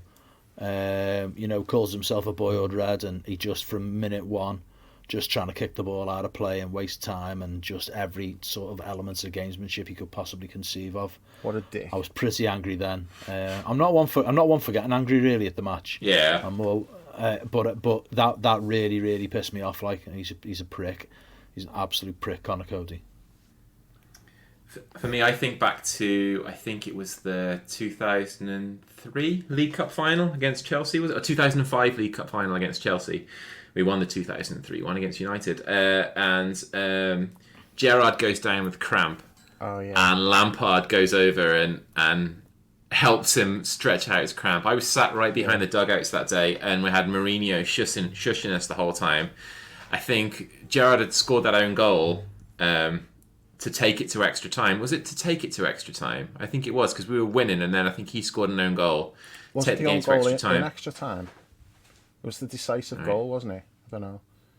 Let's have a look. Let's just check that real quick. That's my one as well. I'd forgotten about that, but yeah, because remember John had to drag me away from Badgeman at the end. Badgeman. He didn't go back to the game after that, did he, Dave? I totally lost my shit with Badgeman, and like John had to drag me out the Millennium Stadium to drag me away from him. Oh gosh, now it's all coming back to me now. We scored in the first minute. Risa scored in the first minute, and then Gerrard scored the own goal with 10 minutes to go in normal time. Then Drogba put them ahead. Antonio Nunez scored the equaliser, and then Kesman fucking won it. No, we went 3-0. We went 3-1 down. Nunez got Drogba and Kesman, and then consolation.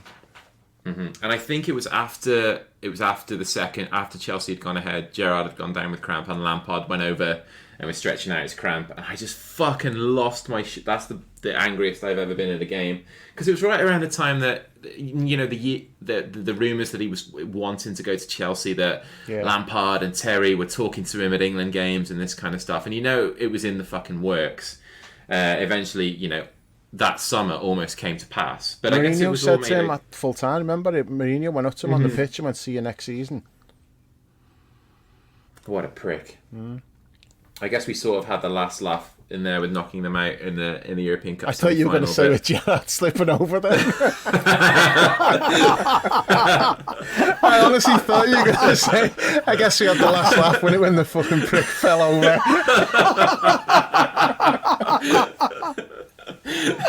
Oh god. Nice. Oh gosh. All right. Okay, Dave, man with the stick on the forum said, if you had to take one player from both Everton and the Manx and have them in this squad and give them, this is the kicker, and give them decent game time throughout the season, who are you picking? Well, this is really tricky because Everton haven't really got any good players, and United have got a few, but the problem is, like, are they assaulting women or not? So there's an issue there. It's like, who do you take from United who's not assaulting the women? Allegedly assault. If there's a United player who's not assaulting women, then I'd have to consider them. But they're basically Andrew Tate FC these days, aren't they?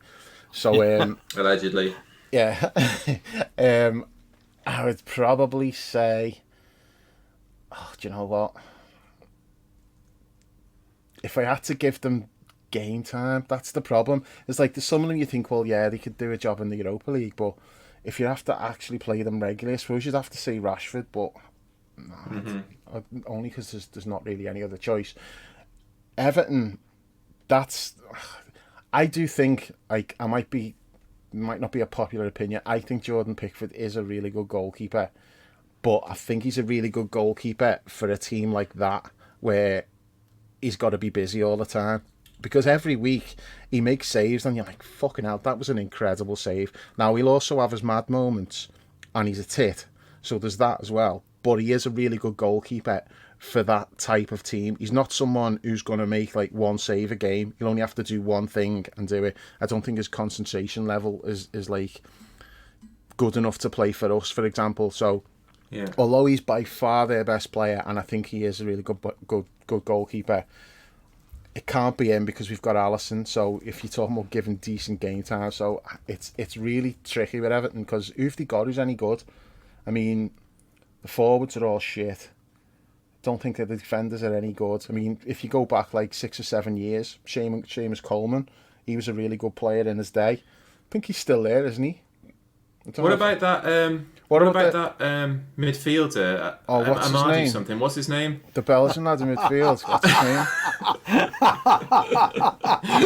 I'm telling you now, if John was on this pod, John would have gone, Onana, and I'd have just nailed him. But no, honestly, I would have said, if he was still there, I would have maybe said Damari Gray as like someone you bring on for 10 minutes at the end or something, if that's classed as decent game time. But no, there isn't anyone, and that's not me just like belittling Everton and taking the piss. That's just the way it is. I mean, who is there?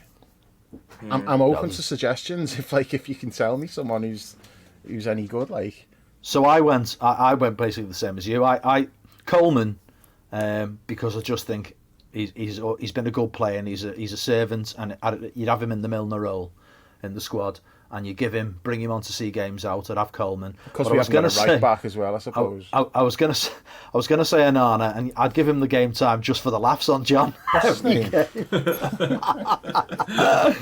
It'd be worth having him there just for you to do John every single week. Who's that in midfield there, John? What's his name? I can't get my head around who's playing in that number there, John. Who is it? And then yeah, for the Manx it's Rashford. You know, good player. And you know, I've got a soft spot for him for the whole free school meals thing. Yeah, you know, that's real social conscience, unlike Jordan Henderson's. I think he's a phony, but yeah, we'll move on. All right, but phony or not, he certainly achieved something with the free school meals thing. He manoeuvred the governments into doing something that they didn't want to do, and kids got free meals because of him. So, but good player as well. So Rashford. Yeah, I probably would go for Rashford. I loved Amrabat in the World Cup. I thought he was fucking awesome. Would you not take the goalkeeper? What's his name?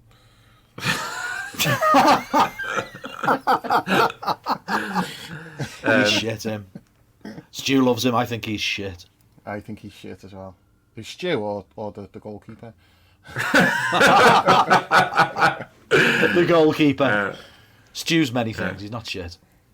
I thought Amrabat was fucking amazing in the World Cup for Morocco, and I would have been happy if we signed him. So I'd probably take him, and I wouldn't mind Wan-Bissaka as the backup right back. But obviously it's Pickford for Everton. There's nobody else.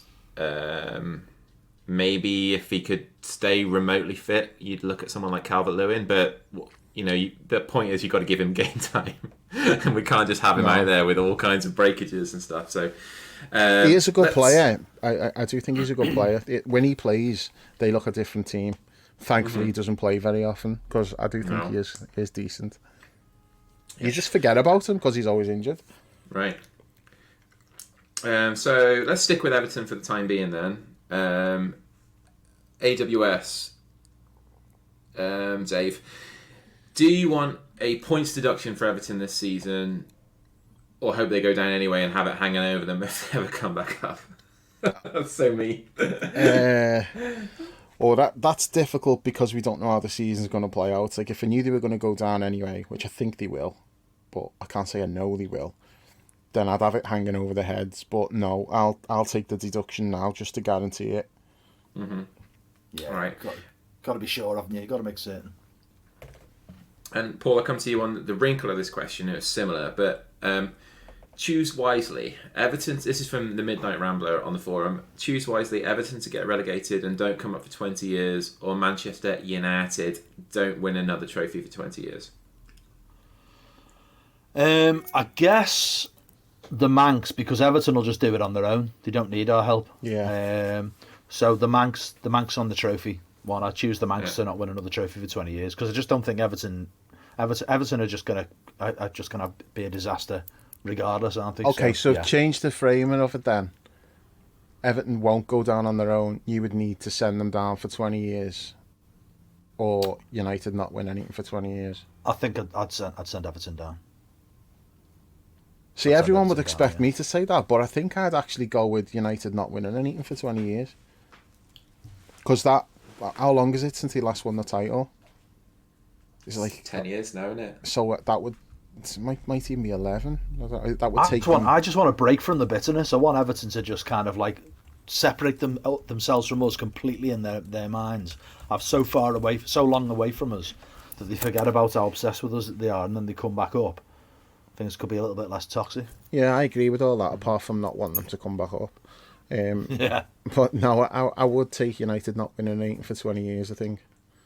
Yeah, it's not even a consideration for. Yeah, obviously we knew what you'd say. Yeah. So this is a good one. Alan Dodd on Twitter said, and this is a tough one. I'll come to you, Paul, on this one first. In their absolute peak, who are you having up top for Liverpool in this current side? Only naming players in my time, he meant his time watching the Reds. Barnes, Beardsley, Rush, Fowler, Owen, Torres, Suarez and Salah. So I guess you could pick 3 from them. Yeah, I mean, it is tough in a way, but I was pretty certain straight away who I was picking. John Barnes on the left. He's the best left-sided player we've ever had, just over Sadio. He was everything, absolutely everything you'd want anyone to be playing on the left-hand side. Power, pace, skill, goals, assists. Genius, absolute genius. Absolutely sensational player. Up front, the most natural finisher I've ever seen. And I know people my generation... I know people my generation would quibble over this one, but I would go Fowler over Rushy. I think Robbie Fowler just had that. I loved his another genius, really. He just was so unpredictable, could score any kind of goal, just really cheeky. And those first 3 seasons... In this team, though, Paul? Yeah. In this Liverpool team? Yeah, okay. In this team, yeah. Those first 3 seasons, he was absolutely incredible. And then the right-hand side... and Chris, you're going to hate this, Suarez over Salah, because you just can't not have, if you're picking Luis Suarez in a Jurgen Klopp team, he'd just be absolutely incredible. Imagine Suarez unleashed in this team with Klopp as his manager, and Darwin alongside him. He'd just be unreal. He'd be absolutely unreal. So yeah, Barnes. Do you know who's absolutely unreal in this Klopp team on the right? Do you know who's been absolutely unreal? It's this guy called Mohamed Salah, who was one of the options for those things. Fuck's sake. Yeah, great player. Not a genius though. Truly great player. One of the greatest players of all time for Liverpool, but he's not better than Luis Suarez. Yes, he is. Every single metric tells you that he's been a better player for Liverpool than Suarez was. Every single metric you could possibly look at. Goals, assists. Eye test. Genius. Right. Mayhem. Chaos. I don't even want to get involved in that argument because I'm picking Mo, but I'm picking Suarez as well.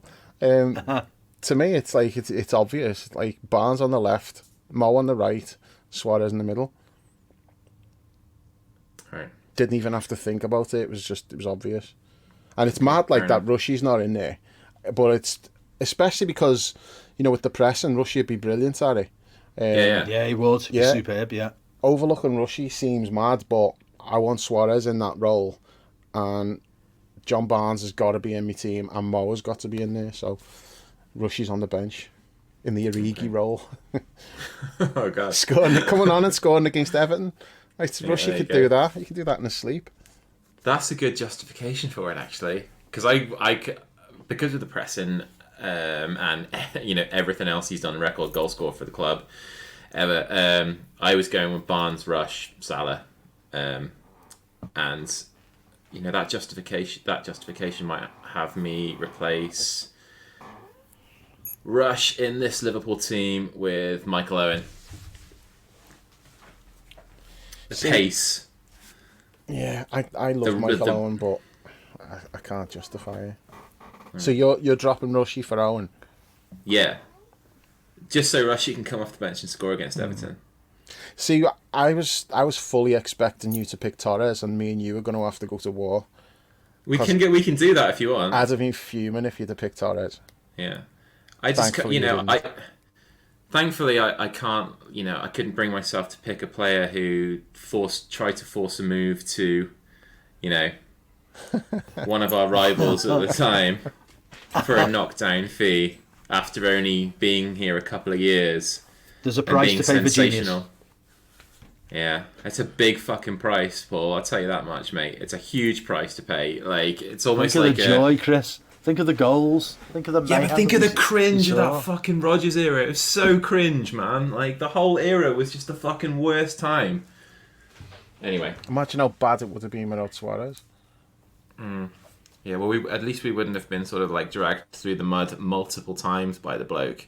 And then Downs Tools trying to force a move. Oh, he never I guess he down didn't really tools. Down Tools, did he? He tried to force a move in successive That's seasons. your boy Torres. Yeah, that's true. He's not my boy either. Once to Arsenal, and then eventually when he got his move to Barcelona. So he was only ever in it for himself. I don't think he really ever gave a fuck about the club or us or whatever. That's another story for another time. Again, I'm sure. I don't even disagree. I don't even disagree with that. No, I just love him anyway. Yeah, same. Fair enough. Disgusted, isn't he? Listen to that. Do you know what that upsets me more is the fact that I think I'm very much in it seems there was a period of time where we didn't really talk about him very much, and it's just creeping in more and more and more and more and more, and the legend of him is growing as time goes on, and I think now the legend of him has outstripped the reality of how good he was. No. Go and watch the Alright. YouTube clips and then come back to me and try and say that. Alright, fair enough. So moving on, Paul. This is a good one, actually. Johnny H on the forum said, this is one I snuck in. It wasn't in Dave's official list. So, Johnny, you can take that up with Dave. What actor should play Klopp in the movie of his life? Oh, bloody hell. Read the rest of it out. Read the rest of it and expose Johnny for who he really is. What was the rest of it? The rest about, like, he said about other players who would play other players, and he said, obviously, Jimmy Cranky would be playing Robbo. What actor would play Jurgen Klopp? I hear you're racist now, Johnny. That stumped me. That's somebody hugely charismatic, big physical presence as well. I don't know. Matthew McConaughey. Matthew McConaughey, maybe. No, it's too laid back. He's got the charisma, though. Yeah, it'd have to be somebody, and it's got to be somebody physically big as well, big and imposing. I don't know. Can you boys answer that one? I don't know. It stumped me, that. Danny McBride. Fucking hell. Danny McBride. It'd be funny. It's like a comedy movie. That'd be a mad movie, that. I reckon Nicolas Cage. Nicolas Cage would do a good Klopp. Or if it wanted to be like a serious biopic, you'd have to go with Daniel Day-Lewis because he'd just buy into the role. So yeah, he'd learn German for the part. Yeah, smoke 60 fags a day. Take up paddle tennis. It's a tough one. Yeah, you sticking with Danny McBride? It's Danny McBride, Dave. No. Yeah, I haven't. No, I've not got a good one for that. It was tricky. Okay. Arlo O'Hanlon could play Johnny H, though. Well, if we're just going with like lazy stereotypes like that, then Yeah. All right, fair enough. I've messed up the order here, so I'm just trying to pick. what about that we haven't done. other players though? And like who would play other players? Gosh. It'd have to be like someone incredibly handsome to be Szoboszlai. See, we haven't given it any thought. No, because it wasn't on my list, so I didn't do homework on it. You snuck that one in. I have stuck that one in. Anyway, I say we'll fucking revisit that one at some point. Yeah. Yeah. Along with the most handsome players as well. Okay. Yeah. I mean, that one's obvious. It's just Patrick Berger, Yeah. but I don't think anybody in a right mind would argue with that. So Kane on the forum, Dave, he asked, "What's the best insult you've ever heard at the game?" One that springs to mind, staying on the Irish theme, was I remember like we were playing United, and I was sat next to John Brennan, who obviously writes for TLW, and he's an occasional podcast contributor. And John's also like the most Irish man on the planet. And in this United game, so I don't remember exactly what had happened, but Roy Keane had fouled someone or something, and JB just jumps up and he just screams, "You Irish cunt!" And everyone around in the main stand all just erupted. Everyone was pissing themselves laughing. And then John just like sits back down. I was just looking at him. It was dead funny, like. So that one, same game, he was also shouting abuse at John O'Shea because he nutmegged him in the school playground. I think right. O'Shea was a couple of years older than him or a couple of years younger than him. I can't remember exactly, but footy in the school playground, and JB like megged him in the playground, and that's his like big claim to fame now. So he shouted. Isn't that mad? People who died off the footballing ability when they were kids. I know. Yeah, to be fair, that is a good one. Like he's nutmegged John O'Shea. That is a pretty good one. Yeah, it's a theme on the pod. He also exclusively refers to John O'Shea as John O'Shit. And he's earned the right. He's fully earned the right to do that. I'm just trying to think. This one's not an insult, but it was funny. There was an old fella in the main stand, and he kept calling Antonio Nunes Arthur. He kept calling him Arthur Nunes, and eventually someone said to him, "Look, his name's Antonio." And the guy just goes, "Well, he looks like an Arthur," and he just carried on calling him Arthur. Everyone just let him get on with it then. So that was funny, but no, definitely. John B. That was the funniest one I can remember. Nice. I'm useless with stuff like this, Paul. Do you have any? Well, talking of people getting names wrong, Eddie, who sits next to me in the cop, who's 83, 84, been going a long time, been going 60 years to the game, Eddie. No, 70 years, sorry. 70 years he's been going the game. But he's not great on new players' names. And for ages, Thiago was Alicante. I love that Alicante. He's great. And then one other one, not really like a piss take, but it was a funny moment. Going all the way back to Jan Mulby's testimonial in 2000 against Celtic, and I was sitting in the centenary as it was then, and the game was pretty quiet and slow. And then Mulby picked up the ball inside our own half, just outside the centre circle in our half, and some wag just leaps up out of his seat and goes, "Use your pace, big man!" And then everyone around just crumbled and laughed. And it was great. One of those uniquely Scouse moments at the game. Nice. Oh, that's beautiful. Dave, Red or Dead on the forum. This one's especially for you, but Paul, you're as high enough on it as well to definitely contribute to this. Will peak Darwin ever surpass peak Suarez? No, but he doesn't need to. For me, as long as he surpasses peak Torres, I'm happy, and I think he will do. But there's never going to be another Suarez. I mean, they're totally different players as well, so it's like apples and oranges. Yeah. Torres is a more valid comparison in terms of playing style. I mean, Suarez is like so unique. Like, I remember, I'm going back, we're going to do the whole Suarez thing again, but before Suarez really took off, and, you know, his first, 12, 18 months here, I just remember saying he's like a combination of Barnes and Beardsley, but we needed him to just add Aldridge to it as well, and then he did. So then he was like Barnes, Beardsley and Aldridge all rolled into one package. Now, Darwin's never going to be that, but the good comparison for Darwin would be Torres. That's like the benchmark that he should be looking at, is eclipsing Torres.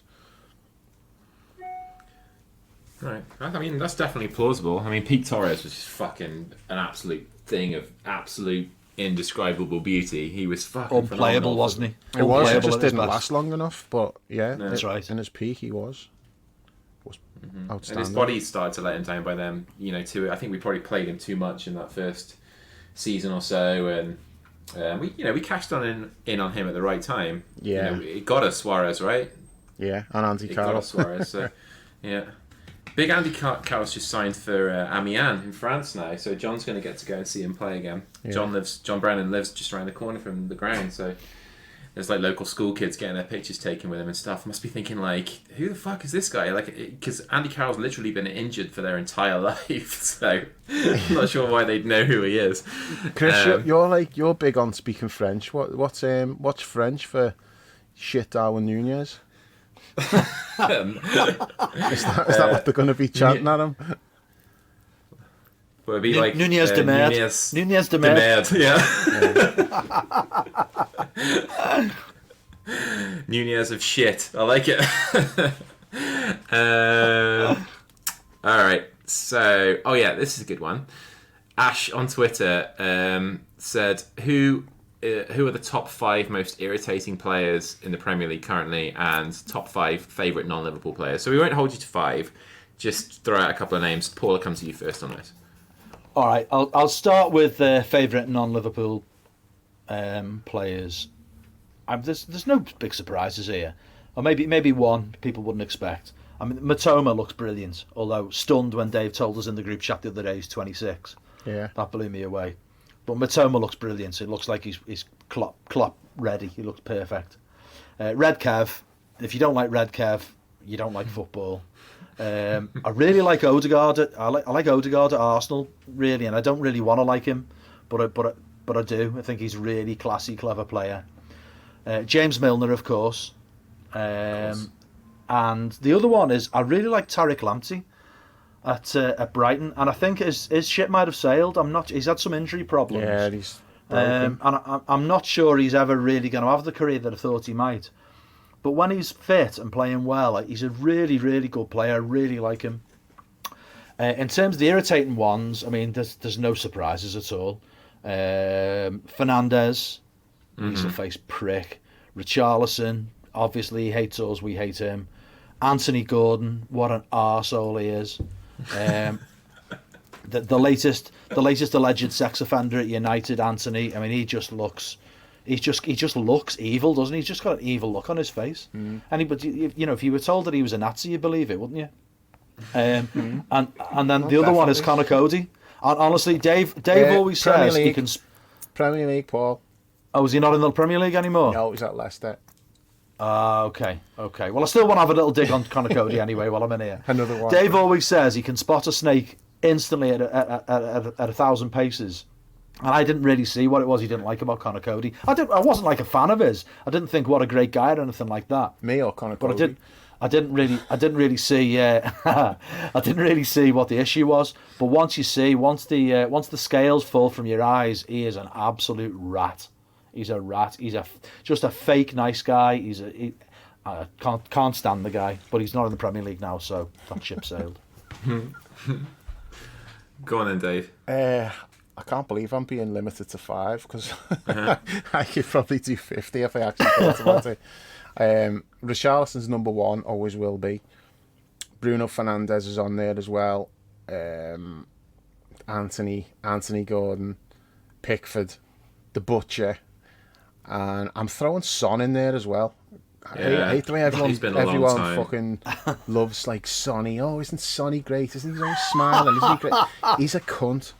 And people don't see it. And see, this is what I'm talking about. Tell me why he's a cunt. There's lots of reasons. Just watch him. He's a cunt. He's a fake nice guy. He's a diving bastard. He's a dirty little bastard on the sly as well. And then he's always like, he's horrible. He's horrible. And I just don't like the way everyone loves him. And there was the stupid little handshake thing, like with goal celebration with Harry Kane as well. Like that pissed me off as well. I've got lots of reasons for not liking Son. And the main one is that my mum hated him. And my mum was like never wrong on stuff like this. She'd spot stuff like that even before me. And she was onto that like way before me. And then I was like, you know what? Yeah, she's right actually. He's a horrible little cunt. So, yeah. But your mum hated Adam Lallana as well, Dave. Yeah, she did, but just wait and see. Something will probably come out in time.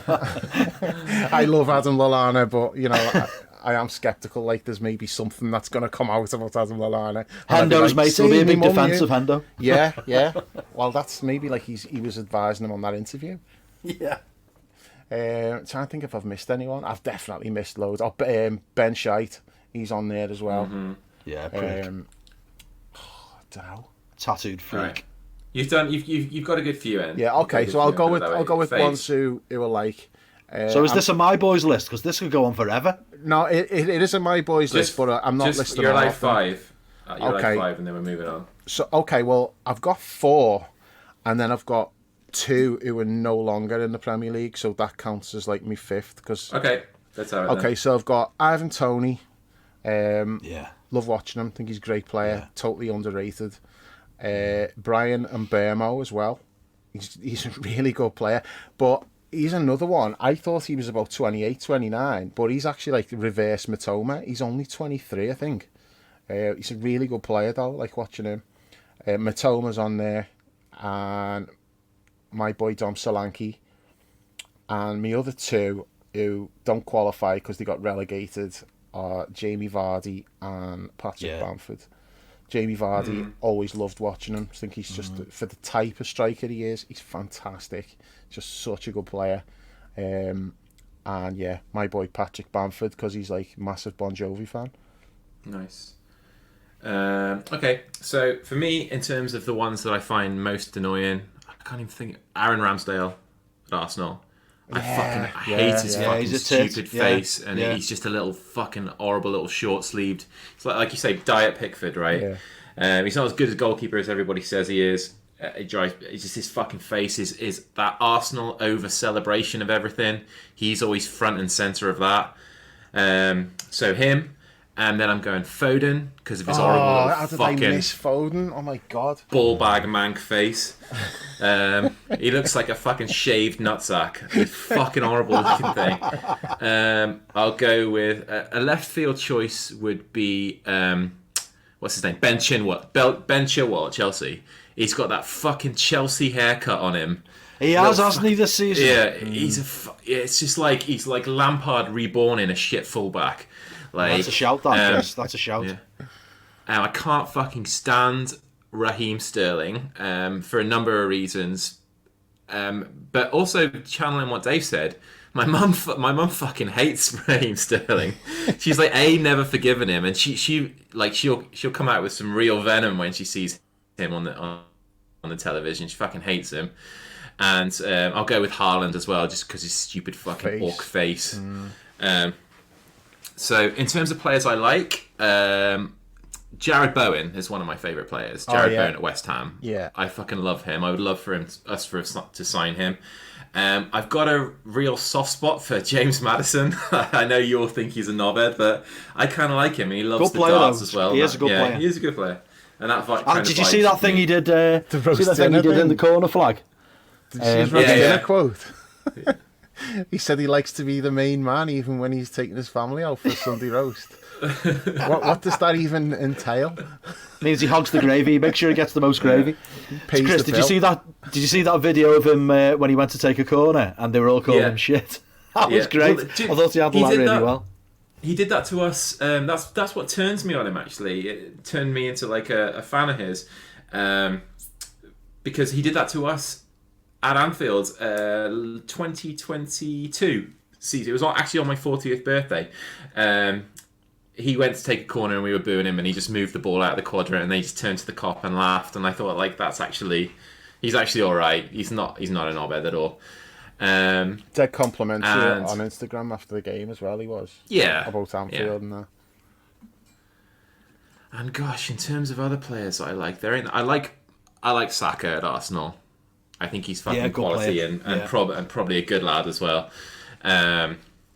And yeah, I think that's kind of it really. I'll stop at 3 players who I quite like. But I was looking, funny thing, I was looking at the Man United squad before, just to kind of refresh my memory on who actually played for them and who I dislike the most out of those people who actually play for them.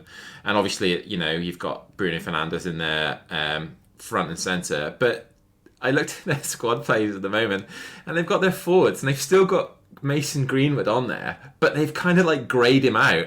And obviously they've greyed him out because like he's gone out on loan. I think that's the rationale behind it. Like he's an on-loan player, but nobody else is, and it just looks a bit wrong that they've like greyed him out because like they're giving him like the designated like sex pest. Well, on like the way they list all like the pictures on the website, is it mugshots?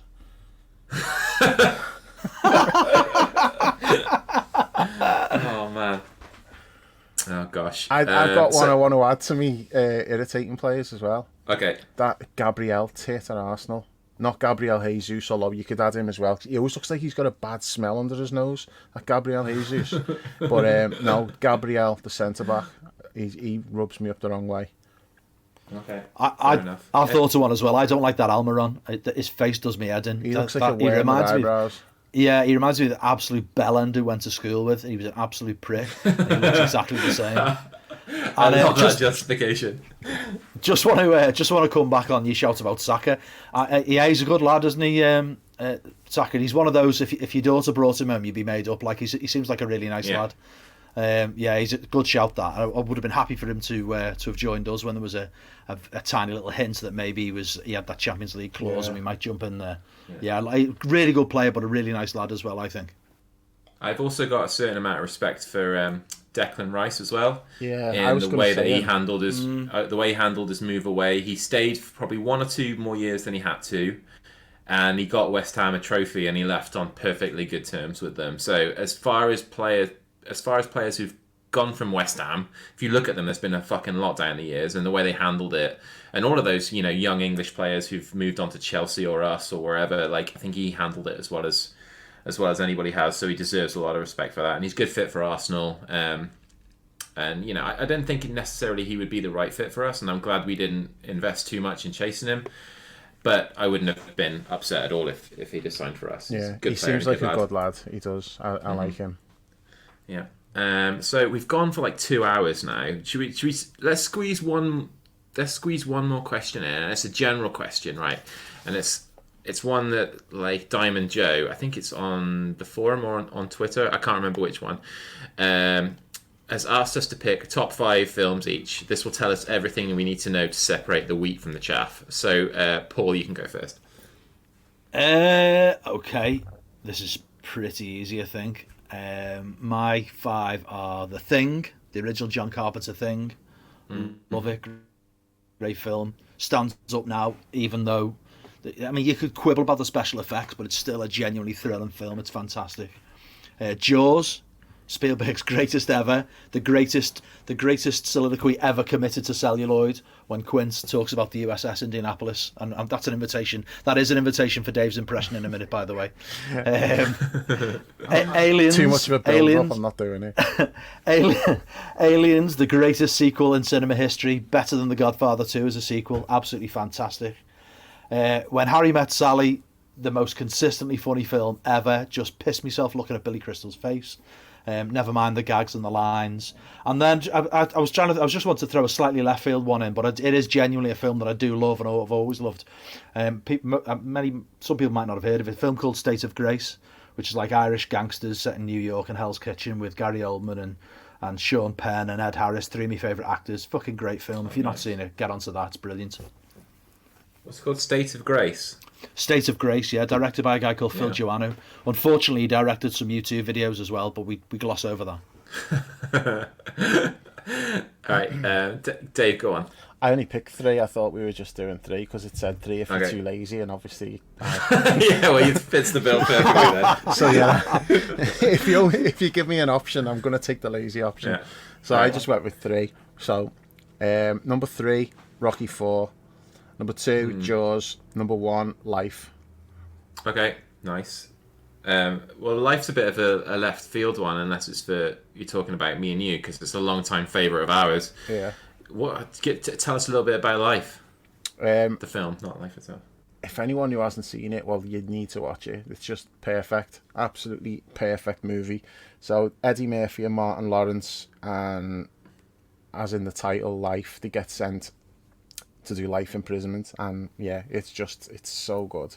Just absolutely fucking brilliant film. Yeah, it is great. It is a good film. Like similar to what you said about When Harry Met Sally, Paul. Like the dialogue is just incredible, out of this world. But there's also a real poignance to it as well. That you follow these 2 guys who were never really friends. They're matched together for unforeseen circumstances, from different backgrounds, and they spend they essentially end up spending their lives together. So it's a really poignant one, and there's all kinds of commentary about like sort of race in the Depression era and this kind of stuff, and it's just a brilliant film in its own right. I think it was was it like was it John? It wasn't Jonathan. Was it Jonathan Demme who directed it?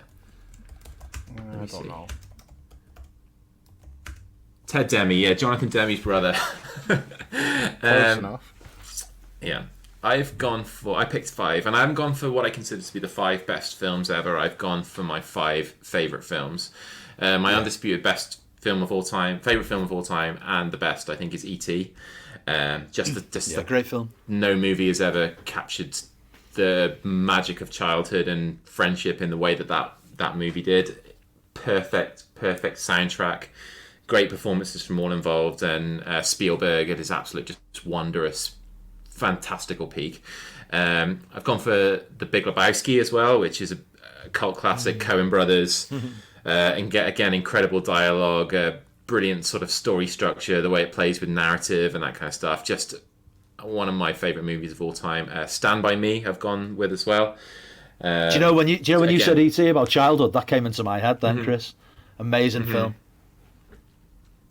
Stand By Me for many of the same reasons, really. Like, I never had friends again like the ones I had when I was 12, but then again, who does? Like, it just perfectly encapsulates just the innocence of youth, and then in a certain way a loss of that innocence. And I've gone with Forrest Gump, which I think is the greatest American movie of the 20th century in terms of just capturing like Americana. The soundtrack is phenomenal. Hanks delivers probably one of the top 5 performances in cinema history. And then I've gone for the Lord of the Rings trilogy. Incredible achievement, just a phenomenal achievement, and something I watch maybe like 2 or 3 times a year in its entirety. So yeah, I can't believe Life didn't make your top 5. I had a inkling that you were going to say it, so I didn't want to double down. I'm not. Give us your quint, Dave. Come on. No, too much of a build up. I'm just going to throw it in randomly one time. I'm definitely. You've done it before on the pod. I haven't. You've done it before on the pod. No, Chris done it and turned into like an Irishman. Remember? Yeah. Oh yeah. I might have done it in the chat. I've voice messaging. You've done it in the chat loads of times. Yeah. No, one day I'll do it. All right, we've gone fucking ages here, over 2 hours. So yeah, good stuff. I think we had loads of other good questions as well that we didn't get to, and some that we want to make standalone episodes from entirely, sort of ones that kind of span the Klopp era, like sort of top 10 moments of the Klopp era and that kind of stuff. That deserves its own time. So thanks for all your feedback on that, and we'll try to get some of the other ones in at other times as well. Can we do one more? A short one? Go on then. Because this one needs to go in. It's number 2 on the forum. I'd said, which one of you is most likely to turn into a cunt when the pod brings fame and fortune? Now, the easy answer would be all of us. But really, it's Brownie, isn't it? Why is it Brownie? It just is. He's halfway there already.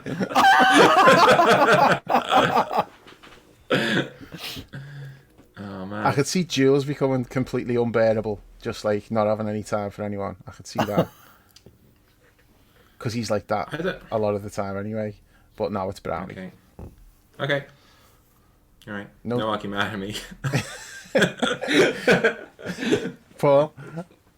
Oh, I haven't got an answer to it, mate. Who knows? No, Brownie, no one's going to be a cunt. It's Brownie. No one's a cunt. Do you know what though? What I did want to say is, I thought it was really boss how people engage with the request for this pod. Loads and loads of great questions, weren't there? It's really sound that like people are into it. Like, it's great. Nice one, everybody. Thank you for that. Yeah, nice one. Good stuff. Yeah, we'll get to some of the others in future pods. We might even reintroduce the element where at full time we sort of ask for some questions as well in games. We planned on doing that last year. It never came to fruition. So maybe you'll see some more questions popping up. Yeah.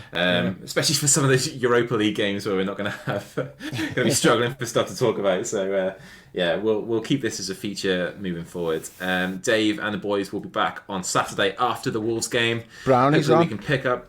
Is he? Yeah, nice. yeah. Brownie the cunt. Brownie and Jules. Brownie the halfway to a cunt. Nice. Gosh. Good luck with that. That's not very nice, that. I didn't want to use that. Shots fired, Brownie, lad. I love Brownie. I'm only messing. Yeah. All right. He can take it, that's for sure. Yeah. All right. You and Brownie and Jules will be back after Wolves, but until then, we'll catch you soon. Well, the best word I can say, but will describe this was boom. Ooh, what was this? It was really good.